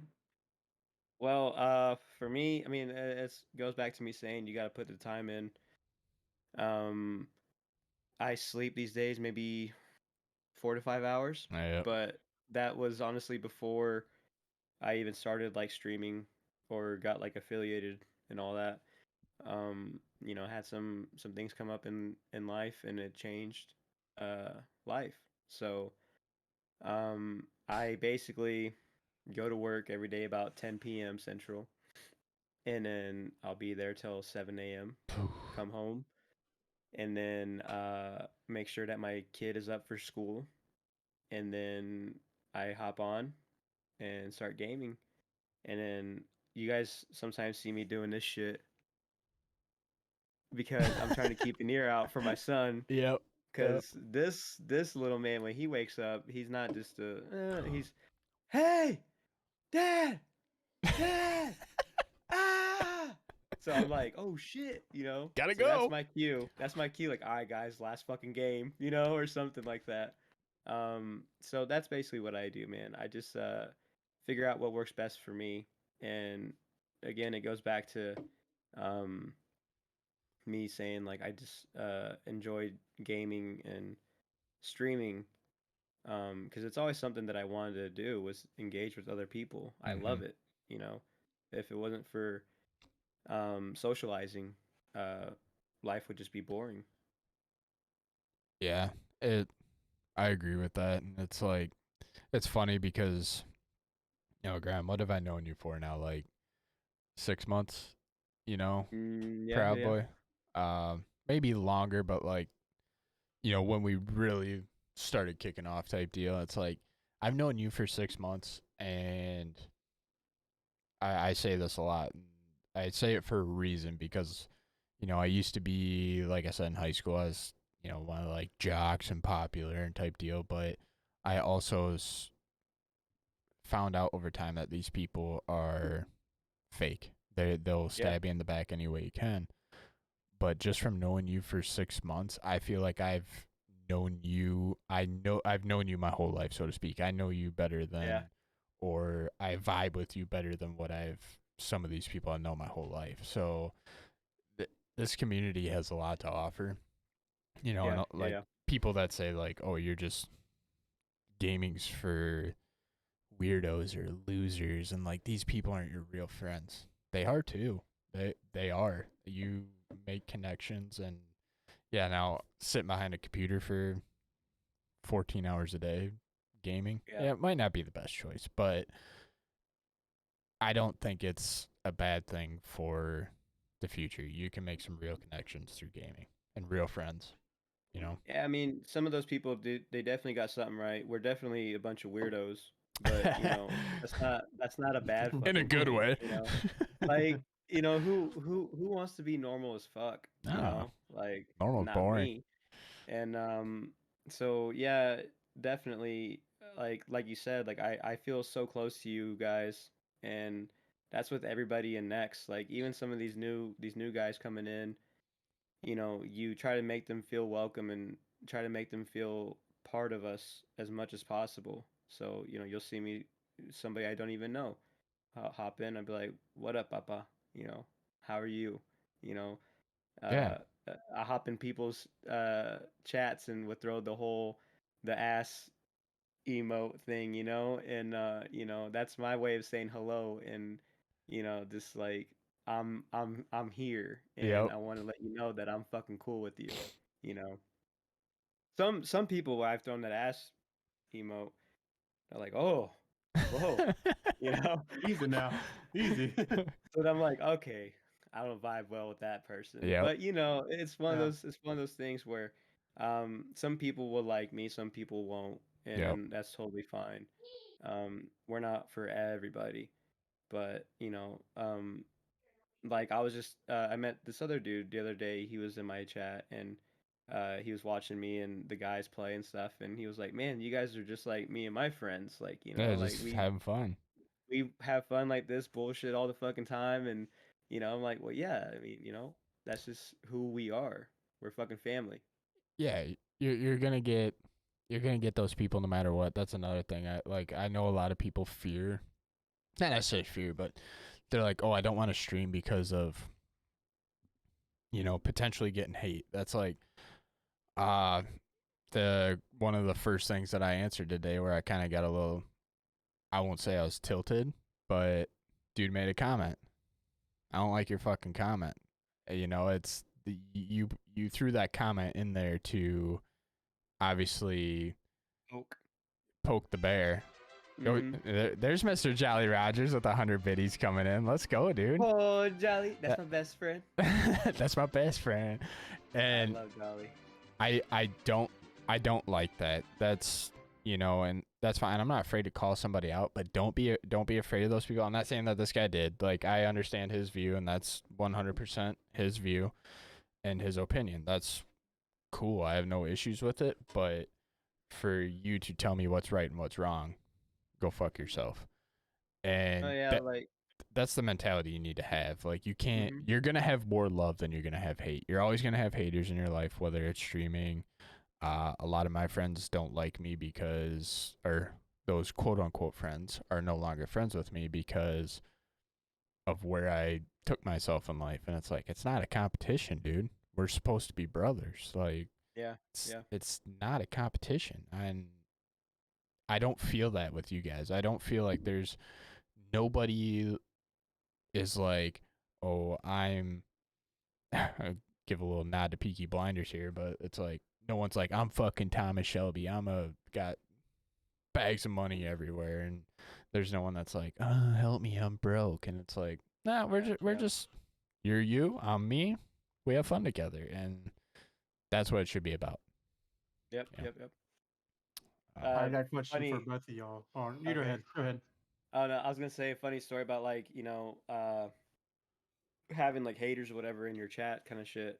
This one time, I was streaming and I had these trolls come in, and I mean they were talking some shit, and I think I was there for this.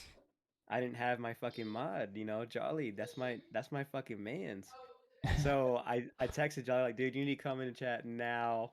So, first thing he did, he hopped in and started fucking banning people and shit. And, like, I normally, I don't give a shit what people feel or say about me, but that kind of bugged me. Yeah. It's like, holy cow, like I wasn't expecting that. And it's one of those things where you're not really ready for that type of shit unless it actually happens to you. Mm-hmm. And now, I mean, I'm like, whatever. Like, I rarely have people ever come in and hate or say whatever. But I mean, it's bound to happen again. And, when it does, I feel like I will have a better head about it, Yep. because not only that, but, I have people in on our team and who supports me and us and everything like that, who will be there to back me up. And that's what it's all about. You build something where you're not just surrounded by randoms. You're surrounded by family and people that love you and that you love back. And that's Yep. that's how I feel about that. Same. All right. So my question for both y'all, y'all can kind of both hit on this. I think it'd be a good one. One, of course, like a deep hard question. Would you think your younger self would be proud of what you became and what you've done? And then two, as your age now, what you've seen and what you've already done and accomplished, what would you tell your younger self from where you are right now? Go ahead, Graham. Unless you want me to go first. That's a tough one. Yeah, I honestly feel like my younger self would be very proud of me, because like I was saying, back to my history when I was young, I had a lot of hate, and you know, uh, I thought myself as what people thought of me. Mm-hmm. Yep. I thought I was a bad person, and um, that really fucks with somebody. So, uh, I don't think I'm a great person, but I think I'm an alright person. You know, Mhm. I think I do what needs to be done, and I try to do it in the right way. And so yeah, I honestly feel like yeah, uh, I would be very proud of me. And advice or something to give to my younger self, um, be yourself. You know, be yourself. Mhm. Don't hold back and speak your mind. And of course, read the room. That's a big one. Yeah. You know, read the room. Yep. And be happy. You know, like you have a lot of good people around you, and you have good shit in your life. So don't take it for granted. Cherish it. Love yourself. I like that. I like that. Bullet, you wanna repeat that just so I can. Yeah. So the first thing is, would your you be proud of who you became and who you are today? Okay. And then also, what would you, from what you've seen, experienced, and been through, tell your younger self if they were to repeat your life, basically? I think the younger me growing up would be absolutely ecstatic with who I've become today. Uh, just the ambitions, the dreams that I had, they panned out different than when I envisioned them, but they still panned out. So I think my younger self would be extremely happy with where I'm at, and the advice that I would give my younger self is I think Grime hit the nail on the head with be yourself, but I will give another my second since you already touched on that. Be patient, and live in the moment. Be patient, Yeah. live in the moment, because I'll 100% say that when I was running a business, um, when I first started and my full time job, there were days where everybody looks at where I'm at now and they're like, "Oh, it's all sunshine, rainbows. Must be nice." Nah, it wasn't. There was a year in my life where I was working 18, 22 hours a day. I drove an hour home to get an hour of sleep and then go do it all over again. I almost lost at that time, which was my girlfriend, which is now my wife. I almost lost her. We broke up for like a year just because that year was a blur for me. I can 100% tell you that year that I grinded for my business, but still doing all this other shit, I don't remember. I will 100% say that people think I'm full of shit. I do not remember it. I was a walking zombie, and I almost lost a lot of things that were very important to me, which is now my wife. Yeah. And it's kind of a hard pill to swallow when you got to swallow your pride sometimes, but you need to live in the moment. And that's something that I've realized. It's not all about work. It's not all about tomorrow or what happened yesterday. It's dude, just do it, whatever you're doing right now. Just enjoy it, man. Because tomorrow isn't promising. Yesterday, forget about it, man. You might have had fun yesterday. You might have had a bad day yesterday, but another piece of advice that my dad always gave me growing up is he said, never go to bed mad, never go to bed angry, because you might not wake up tomorrow, man. And Mm-hmm. if you don't, why end it on a bad note? Wipe Right. wipe the Exactly. wipe the slate clean, and just have fun. Do everything and with a smile on your face. Try to the little shit that bugs you, getting stuck at a red light, getting caught in traffic. Enjoy it. Crank some tunes and fucking jam out, man. One out. you know, just enjoy it. That's my advice. So be patient. Your time will come, and live in the moment. Our long hair freak has a question, Mystic Unknown. If you had the option to redo moments in your life, would you do it? Redo moments that you regret, would you do it? If you could have Redo the redo Sorry. moments. If you could have the option to redo moments in your life that you regret, would you do it? Oh yeah. where's this There's going?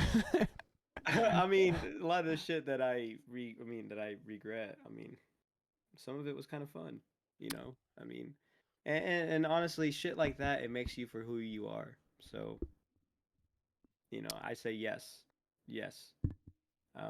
Do it again, and you know, um, Oh, I like I actually, said, yeah, okay. everything happens for a reason. I honestly feel, and he's gotta roll with it, man. So if it's something that you feel like is a huge regret in your life, whatever the fuck, like it'll make you for who you are later down the road. Yep. Um, I th- I would say the same thing. If I could redo the moments I regret, like I'm not gonna say the cliche of like I don't have any regrets in life, like Hmm. no regrets. Eh, okay, you realistically speaking, that's a good mentality to have. No regrets, but you have some. Now, how you handle them is a different story. I would Yeah. 100% redo everything that I regret in my life because, like you said, Grime, it makes me the person who I am today. I don't believe that a failure is a failure. I believe that failures are learning experiences. You can learn from your Hmm. failures. Uh, what depending on what that is, what you regret, you can learn from it. And that made you who you are today. If you didn't make this mistake that you regret, would you have learned from it? And where would that have gotten you if you didn't make that mistake slash regret? Right. That's my biggest thing. So to be cliche, I don't really regret anything. I do, but I understand and I understand where it got me today. And I appreciate the hell out of it. So 100% I would redo every regret in my life. 100% because I've learned from it. Hmm. So I got another question for Grime. So we've seen your thoughts on Next. We've seen your thoughts on like how you engage with people. You say you want to grind, get the clips, get the content, whatever. But what I have a question is it's what is Grimestone? What's your brand? What's your feel? What do you want to portray for everybody else? Yeah.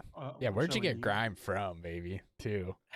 So, um, Grimestone, I'll answer that first because that's a very fun story of mine. I first got into this because I'm a big Game of Thrones fan, Okay. big Game of Thrones fan, and I got into this mobile Game of Thrones game, and I was a part of this team called Oath, and we had to come up with our own names. You had to build your own castle type shit, all that. So, a street that I grew up on is actually named Grimes, and I used to always call it my castle, so I used to call it Grimestone. And Nice. so when it came to me picking out my name, I was like, "Hey, Grimestone," you Love know. that. So that's how I came about that. Is a street that I grew up on, Very and cool. what's my brand? Like, what am I about? Basically, man, just showing love and letting everybody know that when I mean like we're all sexy, I mean we are. Everybody is in their own fucking way. And best believe I find something sexy about all of you. Mm-hmm. I like that. And I want you to know that that's how I see you, and I want you to see yourself in that same light. Uh, be happy with who you are, enjoy life, and be fucking sexy. You know. I like Yep, yep, that. yep. I like that. So Jolly has a question. Do you have someone you can talk to when you get stuck in life or with personal internal issues? Mm. Uh, yes. So it's funny that Jolly would ask that because Jolly is one of the people that I have turned to quite a bit, and we actually talk on the phone quite a bit, and we text and stuff like that, and so Jolly is literally one of my best friends. I love Jolly. And Awesome. then I also have two guys that I grew up with around here that I actually work with. They're my best friends, you know, for I mean years, and those are my fucking guys, and they've always been brutally honest with me, Mm. you know, I've been out with them, and they're like, "Hey, man, you're fucking up." And of course, when the other guy's out, I'm like, "Fuck you, let me do me."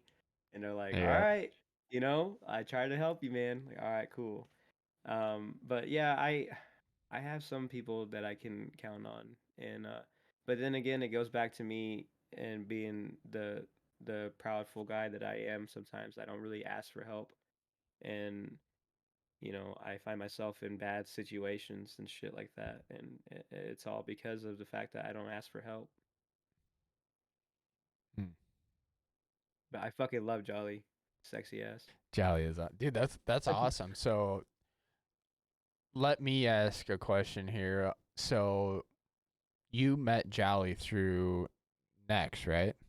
Yes, And now you consider Jolly one of your best friends. yes. Look at that. Dude, that is awesome. See, that is the shit that I love. That's how I feel about, that's how I feel about Just Be too, and Shreds, like, not to leave anybody out, but when we thought of this idea of Nex and just where we've come from when we met to now, it's like I've told these guys more shit and like vibe with them more than what I have people that I've known my whole life. And Yep. it's the realism that you get from these people, the authenticity. It's like I know for a fact if I was to meet up with all you guys, which I like I said I want to do with Next, I want to do a meetup. None of us would skip a beat. Yeah. None Yeah. of us would skip a beat. It wouldn't be like this weird awkward like, oh, I've only talked to this person online. Like, nah, there ain't like with me and Aztec, we didn't skip a beat. Like, just got right into it, man. Had a good time. It was fun. So that's awesome to hear that, you know, you met Jolly through Nex and now you consider him one of your best friends. And Jolly, hey, tip of the hat to you too, man. That's awesome, bro. Love that shit. And that's one thing too. Like when it comes to us actually meeting in person, like I'm not shaking anybody's hands. I'm giving y'all hugs. Oh, absolutely. Like, like y'all getting a hug and might get an ass slap I from was gonna me. say I'll smack that ass for you, daddy. Butters has a Like, question. yeah. What's something that you'll want to tell your future self from where you're at right now? Ooh, And y'all can both answer that one. I've been want to tell my future self. wow. That's a Mm, hard one. that Actually, is. that's really hard. Uh, Damn it, Butters. Something I would want to tell my future self. what's up, baby? Take me out to dinner. Hey, what you doing? Butters. Dude, yeah, that's I don't know. man, I think I'd be. I honestly think I'd be too busy trying to check myself out. Like, what's up, man? Let me see that ass. future self. Dude, that's such a hard question to ask because you don't know where your future's gonna take you to. I don't. Hmm. He says the question that gets you thinking. Damn It right. does. It does get you thinking a lot. I would say, what do I want to tell my future self? This is gonna hit a lot of people in the gut, but me personally, don't take shit so serious. I am not afraid to admit that, being military. I don't know why that popped up. Hold on, let me get this down here. Go away, thingy. There you go. I'm not afraid to admit that, like, this is kind of what the firing squad's about. It's kind of getting out of your comfortability or your comfortable zone. Not afraid to admit that I was a pretty big Donald Trump fan, being military. People can say what they want about him, but I love the guy. And one of my main reasons was because he signed the Better Care Act for veterans, which allowed us to not go through the VA. It allowed us to go to any doctor that we wanted to. And like I said, say what you want to say about him. I don't care. But future self would be to let things go and not take shit so seriously. Being military, working for the schools, working for the sheriff's department, I was involved with a lot of politics, and I felt like a lot of things that we did were a lot of orders that we were given revolved around politics, and I'm sure Jolly has seen the same shit. Because I'm pretty sure, Jolly, I'm pretty sure you were activated for the riots that were going up in Minnesota, if I'm not mistaken. But so if I was to tell my future self something, it'd be to let shit go. Don't let that shit bother you. If somebody has an opposing view, or wants to start a conversation with you because you like someone, like, if there were, like people getting attacked for wearing a Make America Great Again hat. Like, are you fucking stupid? Really? Because Yeah. they like a guy? It's like people that have Joe Biden stickers on their car. I'm not like, fuck you, you fucking piece of shit. It's their opinion, man. Whatever. Like, Yeah. so it's just kind of like, dude, let that little shit go. At the end of the day, we the people have the last say, whether you want to believe that or not, and they work for us. So I know that's getting kind of on the politics side, which kind of takes the fun away from the conversation, but that's how I feel. That let the little shit go, future self. If I'm gonna tell myself, let the little shit go, and like I said, kind of live in the moment versus thinking, oh fuck, we're stuck with this guy for the next 4 years or whatever. Just do your own thing, focus on your own life. I think when it comes to me, I would just like to tell myself, be happy, you know, um, or I hope you're happy, you know, Yeah. Okay. and just I don't know. That is a very, very tough question, It is. That's a good but one. for sure, it has to go back to loving yourself and being happy because I'm finding some ways to be comfortable with who I am, but at the same time, we all have our own insecurities and everything, and even me, sexy boy Grime, yeah, I got a lot of them, and I hope I hope my older self will learn how to overcome some of that and be happy. Yep. Yeah. That was a good one, Butters, man. That one made me think. I didn't have an immediate Yeah, response for that one. That was yeah, good. Butter's getting deep, Yeah, he is. All right, sexy ass. Chad, if you got any more, we're gonna. I was actually shooting for 2 hours, and we're on 2 hours and 10 minutes, and pushing 5:30. So, Oh Chad, yeah. yeah, we're just vibing out here, baby. If you have any more questions, send them out now. We'll get through a few more questions and kind of wrap it up. And for me, there's no question that is off limits. So Same. Fire I'm an away, dude. open, Yeah, I'm Jolly an has a open book. question.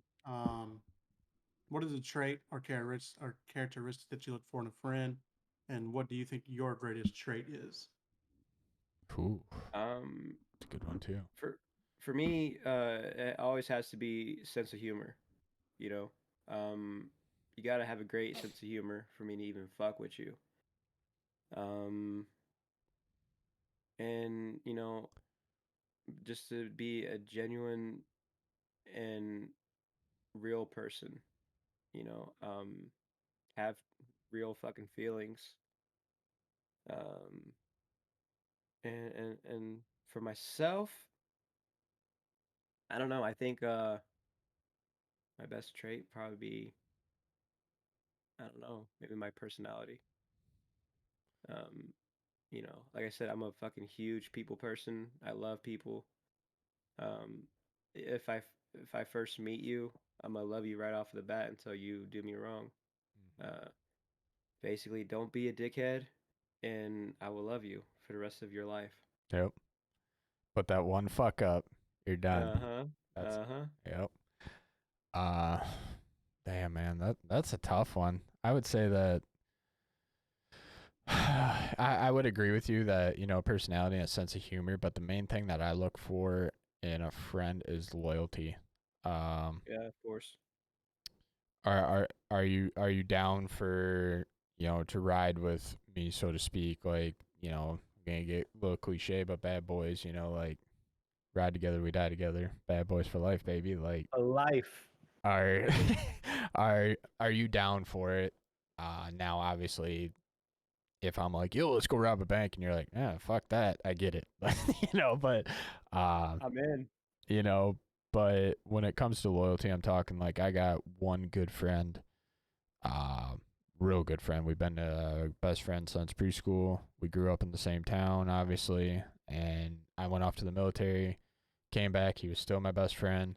Now he's in the military up at Fort Drum, and now we're kind of separated, so it kind of sucks. But it's like we have always had each other's backs, no matter if we were right or if we were wrong. Um, I kind of got in a tussle with a dude at the bar one night, and my friend wasn't like, "Yo, stop." He's like, "Oh shit, Nick's got beef with this dude. I got beef with this dude. Let's fuck him up. Mhm. Let's fuck him and his crew up type deal." And long story short, it was just drunken stupidity is what it came down to. But he was there. He was there, and we were outnumbered 2-5. Like we were gonna lose. But he didn't give a fuck. He was willing to lose for my cause, and Yeah. my cause was legit. But like I said, it was just drunken stupidity. It was nothing that we couldn't have just talked about and been like, "Yo, fuck you. I don't agree with you," type deal. And I would say that my best trait is, I would like to say loyalty, um, but I'm gonna stray from that, because I'm the type of person that I'll trust you till the day that you die. Until you fuck me over, you fuck me over once, I'm done with you. So I expect the same from people, and they should expect the same out of me. So I'll stray away from loyalty, and I'll say that work ethic is definitely my best trait. Uh, the world didn't owe me shit. I used to think it did before the military, and I realized I got to work for it. Man, your work ethic will get you a long ways in life, and I definitely think that's definitely my best trait. You know that's all I can really say, man. Work ethic, it'll get you places, man. That's definitely my best Yeah. trait. All right, we got a question from old Grammy Kate. Grammy's Oh. favorite. Oh, Do you have any goals to set and achieve within the year for Grammy? if you have time to answer, let's go, Kate. Caitlin, what's up, baby? Take me out to dinner. Hey, what's up, girl? Yeah, what you doing tonight? Um, this year, ooh, I don't know. I mean, it's one of those things where do you want to have a New Year's resolution kind of thing?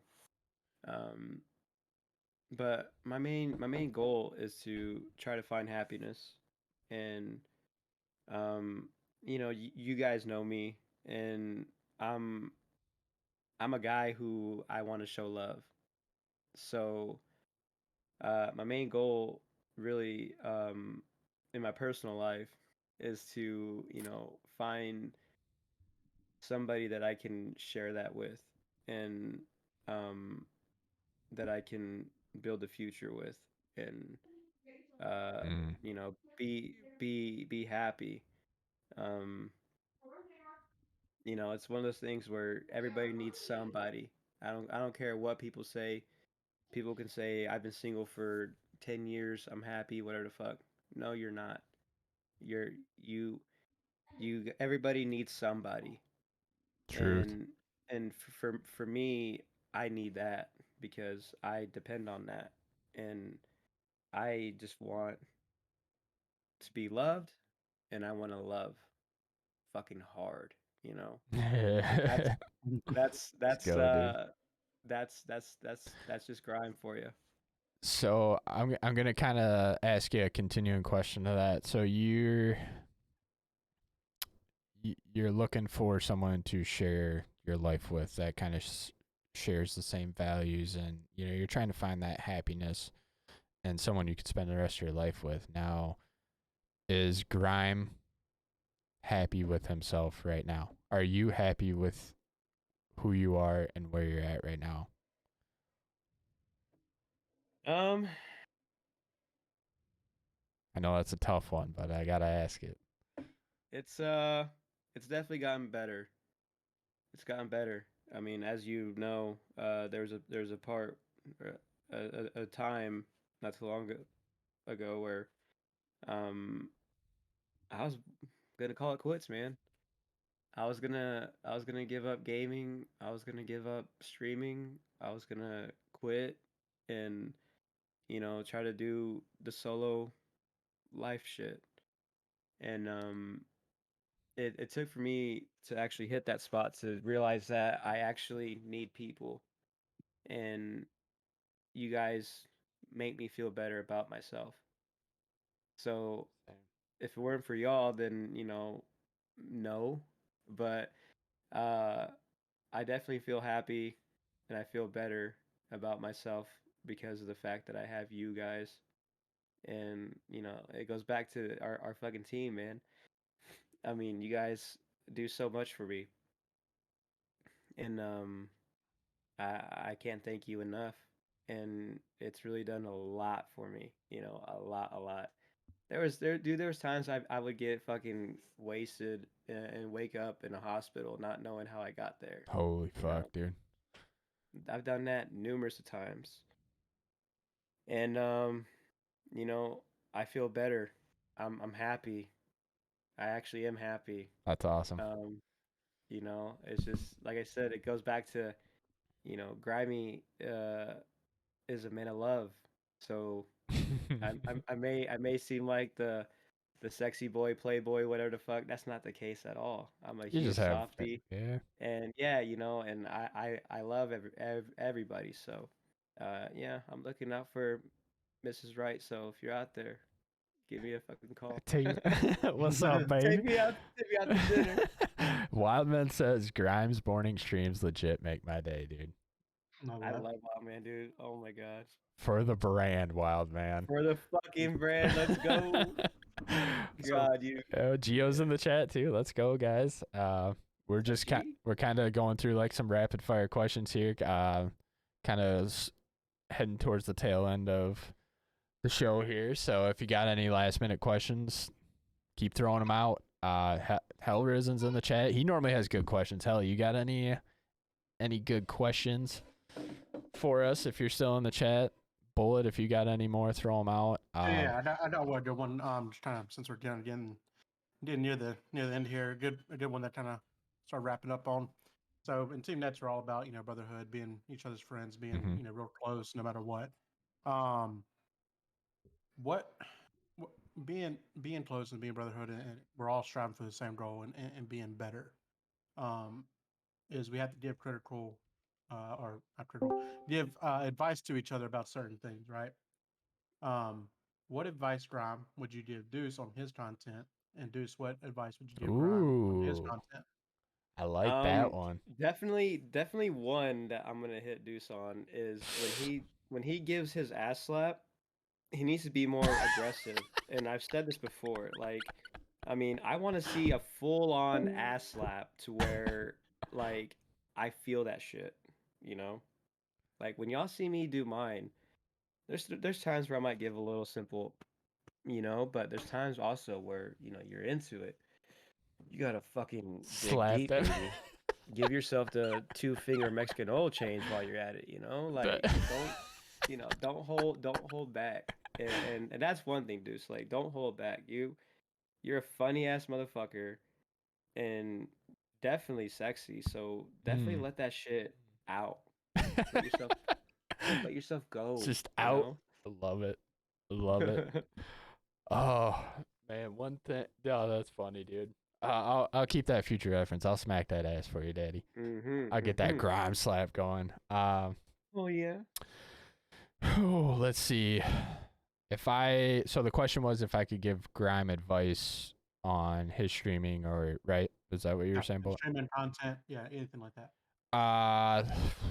One thing I would say, Grime, is definitely for like content wise, and I think your stream's great. I think you got that down to a T. It's funny, it's entertaining. There's not a dull moment. You have good gameplay. You got overlays, and like the webcam borders. You got alerts. You got all this stuff, and you do the ass slap. It's fucking phenomenal. But when it comes to content, I would say like on TikTok.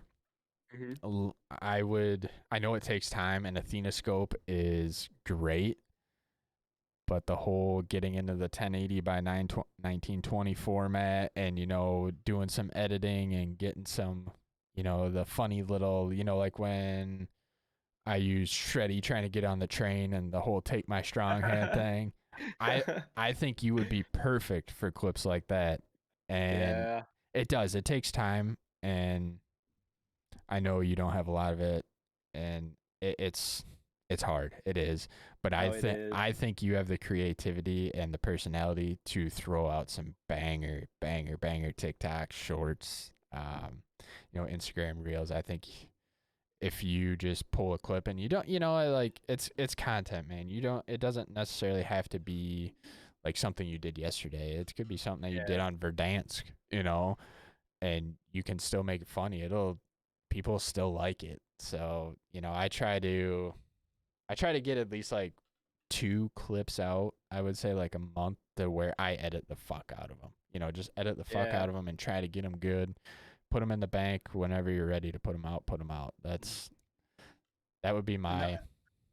as Deuce was saying earlier, the good thing about being in Next and being a part and really being in the family, like you said, everybody brings a plate to the table. Yeah. The great thing is we have Jim Helpert in there. Mm-hmm. I had a video one time. I just sent it to him. I said, "Hey, you do your magic on this, edit it however you want, and send it back to me." Send it back to me, and it was flawless. Mm-hmm. Yeah, and that's one thing that I know I have to get better on because, like you said, I know I have some shit where it is funny and it could be even funnier, and I can do Oh yeah. all sorts of shit. But I'm a huge bot when it comes to editing and stuff. I hate it. I don't like it. So that's why I went with the whole Athenoscope route to begin with. But you are right. I do need to definitely crack down on my editing skills and all that good shit. I can learn it. It's just like I'm not gonna lie, I'm fucking lazy. I don't want to. Yeah, dude, But it is. It takes a hot minute, man. Like Gio just said, DaVinci Resolve. That's what I use. That's what Jispy uses. Once you get it down, I can whip out a TikTok format now in 10 seconds. Like I can drag the clip and whip it out. And Jispy walked me through a lot of it. Obviously YouTube, the University of YouTube's great too. You, I do think that you put a little time into that, man. You're gonna see a huge improvement on posting shit on like TikTok and stuff. But yeah, it does. It's confusing, and we're no Elon Musk by any means, so it takes some time. no, I got a feel that. question from Hell. Okay. So, all right, fellas, who is each of yours biggest idol? The person you can thank for the person you become, and why? Ooh. Okay. Are we going like celebrity tier people, or are we doing like just anybody in general? Hell, I would say just your idol, idol in someone general. who's meant that much to you, to make who you become. Phew. Yeesh. I think I would say my dad, and if some of but my dad growing up, my mom and dad were divorced, and my dad was cleaned out. I'm talking hundreds of thousands of dollars in debt, and he turned to alcohol to cope with it. And unfortunately, I was the shit end of the stick on his alcohol abuse. I remember, sitting in bars all night till 2 a.m., having to go to school the next morning, and then my dad's driving us back to the farm, and I have to grab the wheel because he's passing out while he's drunk. And a lot of people would say, "Yo, your dad's a fucking loser. Like, he's a fucking loser, man. Like, why would he do that to you?" That's true. I'm not going to argue with you on that, but my dad made a choice and realized that he was fucking up, and he got all of his debt paid off immediately. Just a grinder. Worked hard at the factory that he worked at. He was a little bit higher up, so he made pretty good money. Busted his ass. We own a Black Angus farm. Busted his ass out at the farm, and that's where I got my work ethic from. He straightened himself out, stopped drinking. He's been completely sober for I don't know how long now. So I watched my own dad stumble through the absolute rock bottom of life. Yeah, you can say he endangered me and all this shit, and that's a horrible dad, but I saw what rock bottom hit like before. I would say I've hit rock bottom for myself personally, but not that bad. I watched somebody hit rock bottom and bounce back, and now live the American dream. Super successful now, has his house paid off, every vehicle he has is paid off. Not just money. My dad is great to me, a great father. He would definitely be my idol, 100%. I can't thank him enough. And whether people want to say it's good or bad, I can't thank him enough for everything he put me through, because it showed me what to do before I ever got to that point, you know? So 100% my father. Yeah, when it comes to me, I have to say the exact same is my dad. He taught me about working hard uh, for your family, and he was a really good dad. I mean, s- still is. He's still like around and everything. I remember playing basketball as a kid. He taught me how. Um, went to every single one of my games. Uh, took me on those long trips across state to go to the tournaments, and um, he's always been there for me when it comes to giving advice or telling me I'm fucking up kind of thing. Um, yeah, my dad for Father. sure. He's the fucking man. Yeah. He's like 5'3", but big as shit.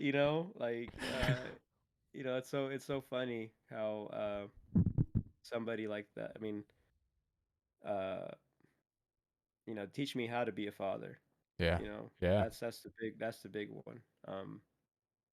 He was never really big into drinking or doing drugs or anything, but he had a pretty big addiction to like music, Oh, and nice. he's the ultimate showman. He can play any instrument there is, That's awesome. and definitely drove chicks crazy. And so I guess that's where I get that from a little bit.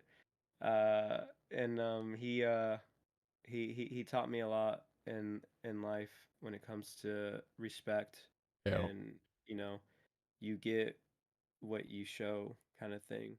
yo, So that's the way I've always tried to be. nice, nice, man. Yeah, that was a heart to heart one there, man. Mm-hmm. Uh, Jolly, it's called DaVinci Resolve, buddy. By the way, I know some people are throwing Splice out there, but DaVinci Resolve's editing software hell too. Um, yeah, man, we need a love bell, Geo. That's for sure. Geo said, "What's our favorite part about Geo?" I just saw that one. Favorite part about Geo? It's got to be his voice. Yes. No, I'm just kidding. Yeah, He's like, I mean, he's got like that uh teddy bear voice, hmm Like you see that motherfucker and you think he's about to beat your ass, but then you hear him talk and you're like, it just makes you feel warm inside and shit. Like I don't know. It's hard to explain. I think my favorite part about Geo, and this is kind of a fun question, uh, from meeting him and having the meetings and everything, is to see the level of professionalism that he puts on is crazy. Hmm. The dude knows how to talk. You can tell that he is educated in his craft and he's an expert in his craft. And I know he said he works a lot, counselor for the schools, and especially in the area that you're in, Geo, the Fresno area, like, man, that ain't like Dubuque, Iowa shit. We got some hard That's motherfuckers around here, but that's a different style that's over there. huge. That's huge, Daddy. So I would say it's I would say his level of professionalism and his compassion towards kids, because you can see it from his Instagram stories and shit too. The level of compassion and love he has for his kids is crazy. The whole um, family love, man. I will say that professionalism and his love for his family. I love that about G. Yes, sir. Yes, sir. We got any more in there, Bullet, or? I don't see any. Butters wants to ask butter sticks or butter in a container. What the fuck? I'm gonna go sticks, man. I used to fuck with sticks hardcore when I was a kid. Yeah, eat them I shit was right out of the wrapper, bro. I don't know about that. I The know. What fuck? the fuck? I kid, I kid. Balls. I'm just saying I put that shit on everything, like corn on the cob, dude. I'll cut off a little chunk and I'll put it in a container, melt it, put it on the popcorn. You know, oh, I used to piss my parents off, man. I'd make toast and just grab the stick and just fucking all up in it. I'm talking fucking just flat out all up in that shit. Oh, that's amazing. And I just put it up, and my parents like, the fuck? That's amazing. All right, let's get one more good question in from chat, man. Throw us one more solid question, and then we'll we'll do the one more serious question over. I saw Wildman's question. He goes, favorite dinosaur on 3. So, Bullet, give us a countdown from 3, and we'll say our favorite dinosaur. Oh no, hold on, wait, I can't even think. Oh fuck. All right, 3, 2, 1. Velociraptor. T-Rex. Oh, okay. I just said T-Rex. I don't know. I did the whole Step Bros thing, but Well, seriously, yeah, Velociraptor is I didn't want to do that. my favorite. But, mine's had to be the T-Rex because he's a big motherfucker, and I love Jurassic Park growing up. So that was like, I mean, that's the movie, you know. Yep. Oh That yeah. was. I like the There's a good Raptors because they're question. smart. Mm, Go ahead. True. Kate has a good question then to end on. What is the hardest thing y'all have had to overcome? Ooh. Man, I'm not gonna lie, like I don't mean to be like, oh poor me, but dude, I've had to overcome a lot of fucking shit. Yeah. I would say the hardest thing I had to overcome was the pressure. It's gonna sound kind of a little skewed, but the pressure of failure, I think, is the biggest thing I had to overcome in my life. You know, we were pushed super hardcore that you got to go to college, you got to go do this, you got to go do that. Our high school teachers put this mindset in you. And I remember specifically a teacher came up to me, and it was kind of sad because it was a chick that I was friends with. It was her mom who was the teacher. And when I made the decision I was going to the military, she goes, you're never going to amount to anything in life. You go to the military, you're screwed. You have a brain. And I understand what she was trying to say, but I took it. She worded it completely wrong, and I was not a fan. She's like, you're going to be a failure. The way that you act, the military is just going to fuel your fire. You're going to end up in jail the rest of your life. You're not going to be successful. And I remember walking back into that school when I was helping out with the recruiters in my town, go to the school and kind of talk to kids about what the military is actually like, not just a recruiter's point of view.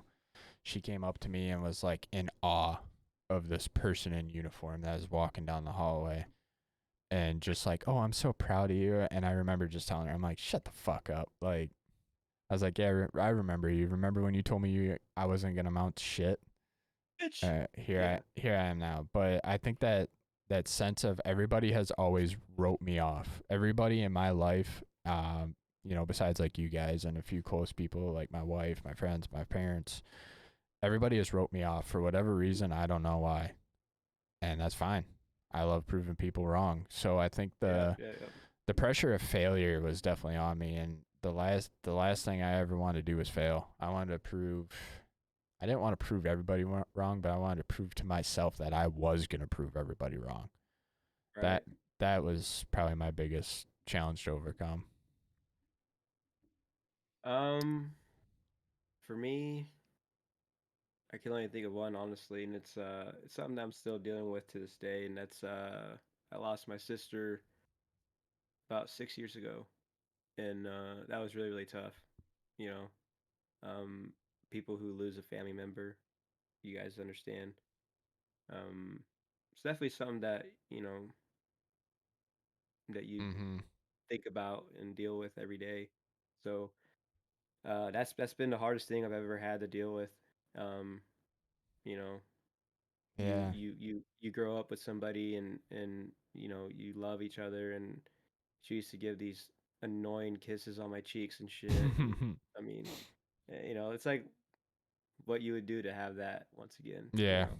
So that's for sure the hardest thing I ever had to deal with in my life, and it it sticks with you, but you learn to deal with it a little bit. Yeah, So yeah, that was probably the toughest shit. 100%. All right, so Butters has a question, and then we have one more. Um, Butters asks, "Do you guys believe in second chances?" Oh yeah, I was given one, 100%. Uh, yeah, yeah, Yeah, I can say yes. Um, but it's a third and fourth chances that are up there. But um, second chances, yes, I do believe in it. Um, because I hope that I'm given those, you know. yep, So that's how I feel about it. Yeah, yeah. yeah. I was when it comes to second chances as a person, I do believe in second chance, like, and like third, fourth, like you said, Graham. Nope, done.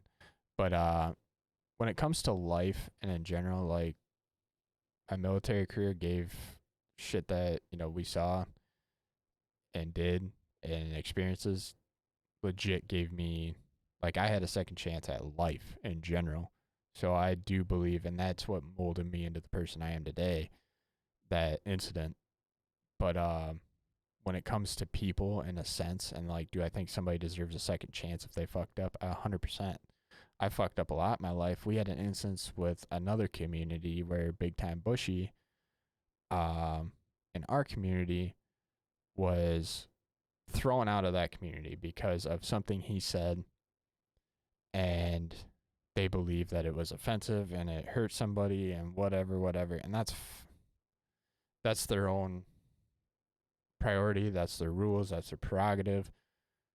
I understand that, but to label this person as and demonize him, there's two sides to every story. And when I personally talked to him, I did not feel that way at all. Bushy is actually from my hometown, and we actually met each other through gaming, but we always knew each other, but we didn't really connect until gaming. Right. And talking to him, you could tell that he was sincere. That he's like, hey, I thought it was kind of like a joking vibe, and like I was just joking, I wasn't being serious. And I kind of explained to him, like, yeah, I 100% get that, but you got to understand that the person you're dealing with as well, where you might not have known them, so to speak.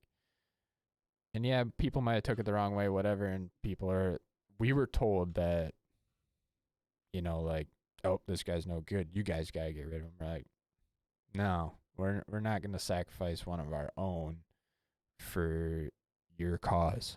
Like, we don't believe that this guy is the person you're making him out to be. So yes, I do believe in second chances. Um, that's just the person I am.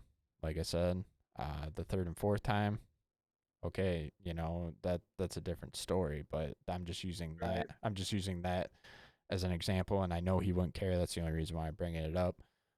Um, yeah, man, like we gave him a second chance, and we're like, hey, your side of the story's checking out here. Like, fuck with you, man. Like, let's go, come back, let's keep vibing, let's continue. This train doesn't stop. Let's keep going, man. Like, forgive and forget. Shit happened. Some people didn't like it. I don't believe that was your intention behind it. Let's go. End of story. Hmm. So Jay Shreds asked, um, "What keeps you both you boys motivated and passionate for streaming, even for Grimestone being a father, worker, and streamer?" Let's do it. We'll end on this one then. This will be a good one. For me, what keeps me motivated? I just want to get better. Uh, I want to get better at this game. Um, you know, even though it's a shit show. Uh, I want to get better. I feel like I have what it takes to be better and to be a better streamer, of course. Um, I want to try to. I got some ideas to try to throw out there, you know, and I wanna try to see that shit come to light and um, want you guys to be a part of it. And uh, but it all has to come down to I am very passionate for this game and um, I want to get better at it. It's something like I've always been. That's just who I am. If it's something that I'm passionate about, I want to fucking master it and I want to be good. And uh, streaming, I want to share that with you guys and I want you guys to come with. So that's where I'm at. Yep. I think what keeps me passionate is Team NEX, man. Seeing everybody grind, seeing everybody put forth that work, not only for themselves, but for Team NEX, for a bigger purpose, for all of us to potentially, blow up. And for how busy I am, and I see all these other people, and they're still dedicated to it, it makes me passionate, and it makes me want to keep streaming. I've had this conversation with Shreds Just Be Geo in our owners chat and Bushy, to where I'm like, hey guys, I'm gonna take a break. Like, I'm fucking burnt out. It's just I'm not seeing any progress. And they're like, hey, just chill out. Maybe back off the content. Just do a few streams here and there, and we got you. Don't quit. And I'm like, I'm not gonna quit. I just, I want to step down from a few things. Like I told them I wanted to step down from the competitive side and focus on the content side of NEX, which I do. My main focus is content, but they're like, hey, don't. You're good. Like, let's just get competitive when you want to be competitive. And, that's really helped me. So I would say that Team NEX is definitely what fuels my passion. And, the brother and sisterhood and NEX definitely fuels that. And I've always, like Hell said, man, I've always been the underdog. And like he said, he's always been the underdog. I'm not out to prove people wrong, but I'm out to prove to myself that I'm gonna prove everybody wrong, and I've done that in every way, shape, or form. This could be another check in the box, not only for me, but for everybody else. And with my stream, I give everything back to veterans for PTSD, and this goes to the Warrior to Bass Foundation to take veterans and guys struggling with PTSD out on a fishing guide trip for a weekend. So I think we're closing in on $3,000 total given to the Warrior to Bass Foundation. So if I can keep doing that, and I can, there's no thank you or anything from these people, and these veterans and stuff that get this money, but I don't need that. I just know that what I am doing and this money that I'm donating could potentially help one of these veterans from committing suicide or basically just driving themselves into the ground and being an alcoholic the rest of their life. Like, that keeps me motivated to the potential that this money that you guys donate, which I'm super appreciative of, goes to these people. You don't know the power of the dark side. That's amazing. Like Shreds right now, just gifting 5 out, baby, to the community. You don't know the power of the dark side. Let's go, Shreds. I appreciate that. You guys are gonna get some noties popping in, so apologize for that. But know the power of the dark side. See shit like that. So now Shreddy, being the awesome man that he is, appreciate you, Papa. Power of the dark side. Now just donates more to my cause. So his gifts know the power are of the dark going side. Not just to me, they're going to guys that are in need of help, that are just trying to get away, bond with a few other guys and go get some fish, man. Like, and just decompress a little bit. So that's what keeps me going, man. A few things, you guys, and then, potentially helping out other people. I really have no interest in the money aspect from it. So, and then Jack gives out. Don't know the power. Let's go, of the Jack. Dark side. Let's go, baby. Love it. Love Appreciate you guys. Much love. Don't know the power of the dark side. Yeah, that's my biggest thing that keeps me going, man. I love it. Love you guys. Everything you guys do for me. The dark side. And I want to get more streams to where maybe I can get like the Warrior to Bass Foundation to kind of come in and say a few things on their behalf as well. Don't know the power of the dark side. That's all I gotta say about it. Much love to you guys gifting right now. You guys definitely don't have to do that. Grime. Let's go. And this is something I want to do too. So if you guys have any information, like Grimes taking the time out of his day to do this. We went an hour longer than what I originally planned. Oh yeah. Oh yeah. Mm-hmm. I want to get, to the point where this show is focused on Grime. Obviously, we bounce back and forth with our advice and topics and stuff. I would love to get it to where we could potentially, get it to where the guests that I'm hosting can reap the benefits of what you guys are doing as well. Like I said, I don't take a dime personally, but, it would be nice to show Grimes some love too for, taking the time out of his day to do this and to help Nex, promote Nex, help me out and help himself out. So, Hey man, all I have to say is that I'm a fucking next boy, and I'm in this shit because I love it, and I love this team. I love you, bro, and I don't want people to feel like they have to give that kind of love, but as long as you guys love me, that's all I could ever fucking ask for. So I love you guys for that, and I thank you so fucking much. 100%, dude. We're gonna wrap it up here. It's 6:00 now. Like I said, we went over an hour, man. Bullet, you got any last things to add before? No, I mean I'm good. Good? It's a wonderful team, and if y'all want to join, it's definitely one for everybody. Join Has a up. place. Everybody has a place and purpose here. So yeah, these guys are amazing.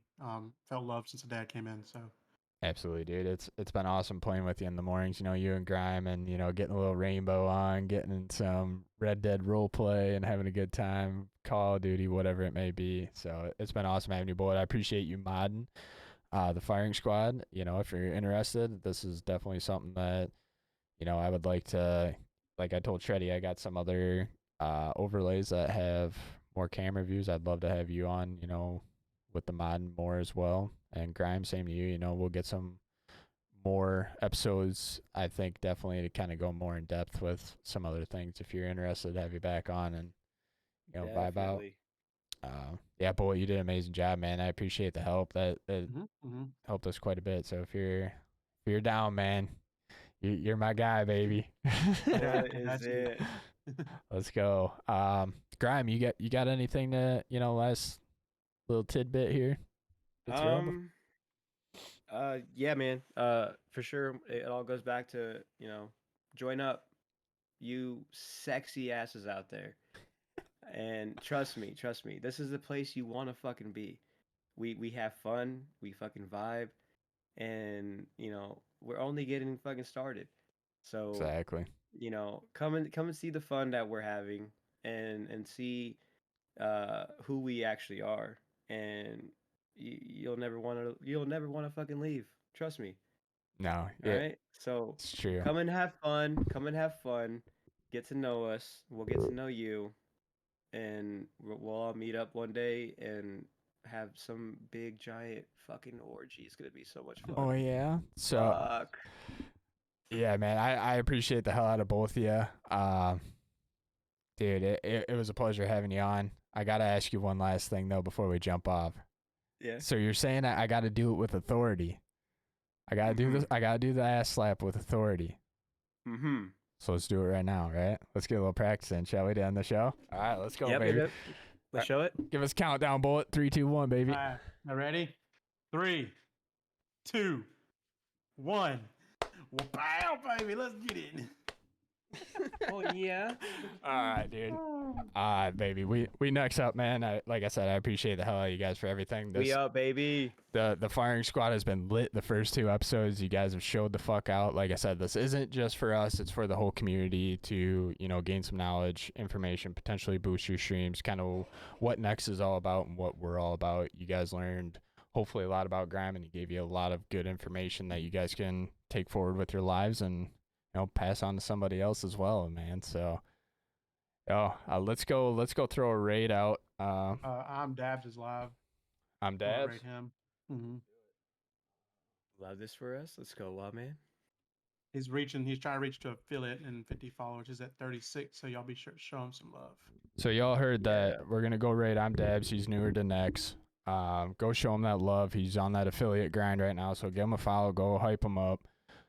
This is what Next is all about, man. Let's go push this guy over the top and go have some fun with him, man. I hope you guys enjoy the show.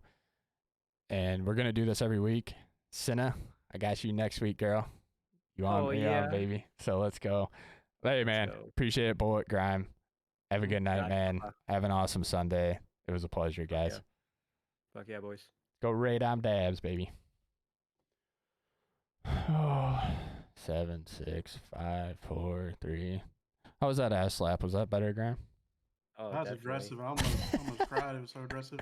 think I got a handprint. All right, let's go raid dabs, baby.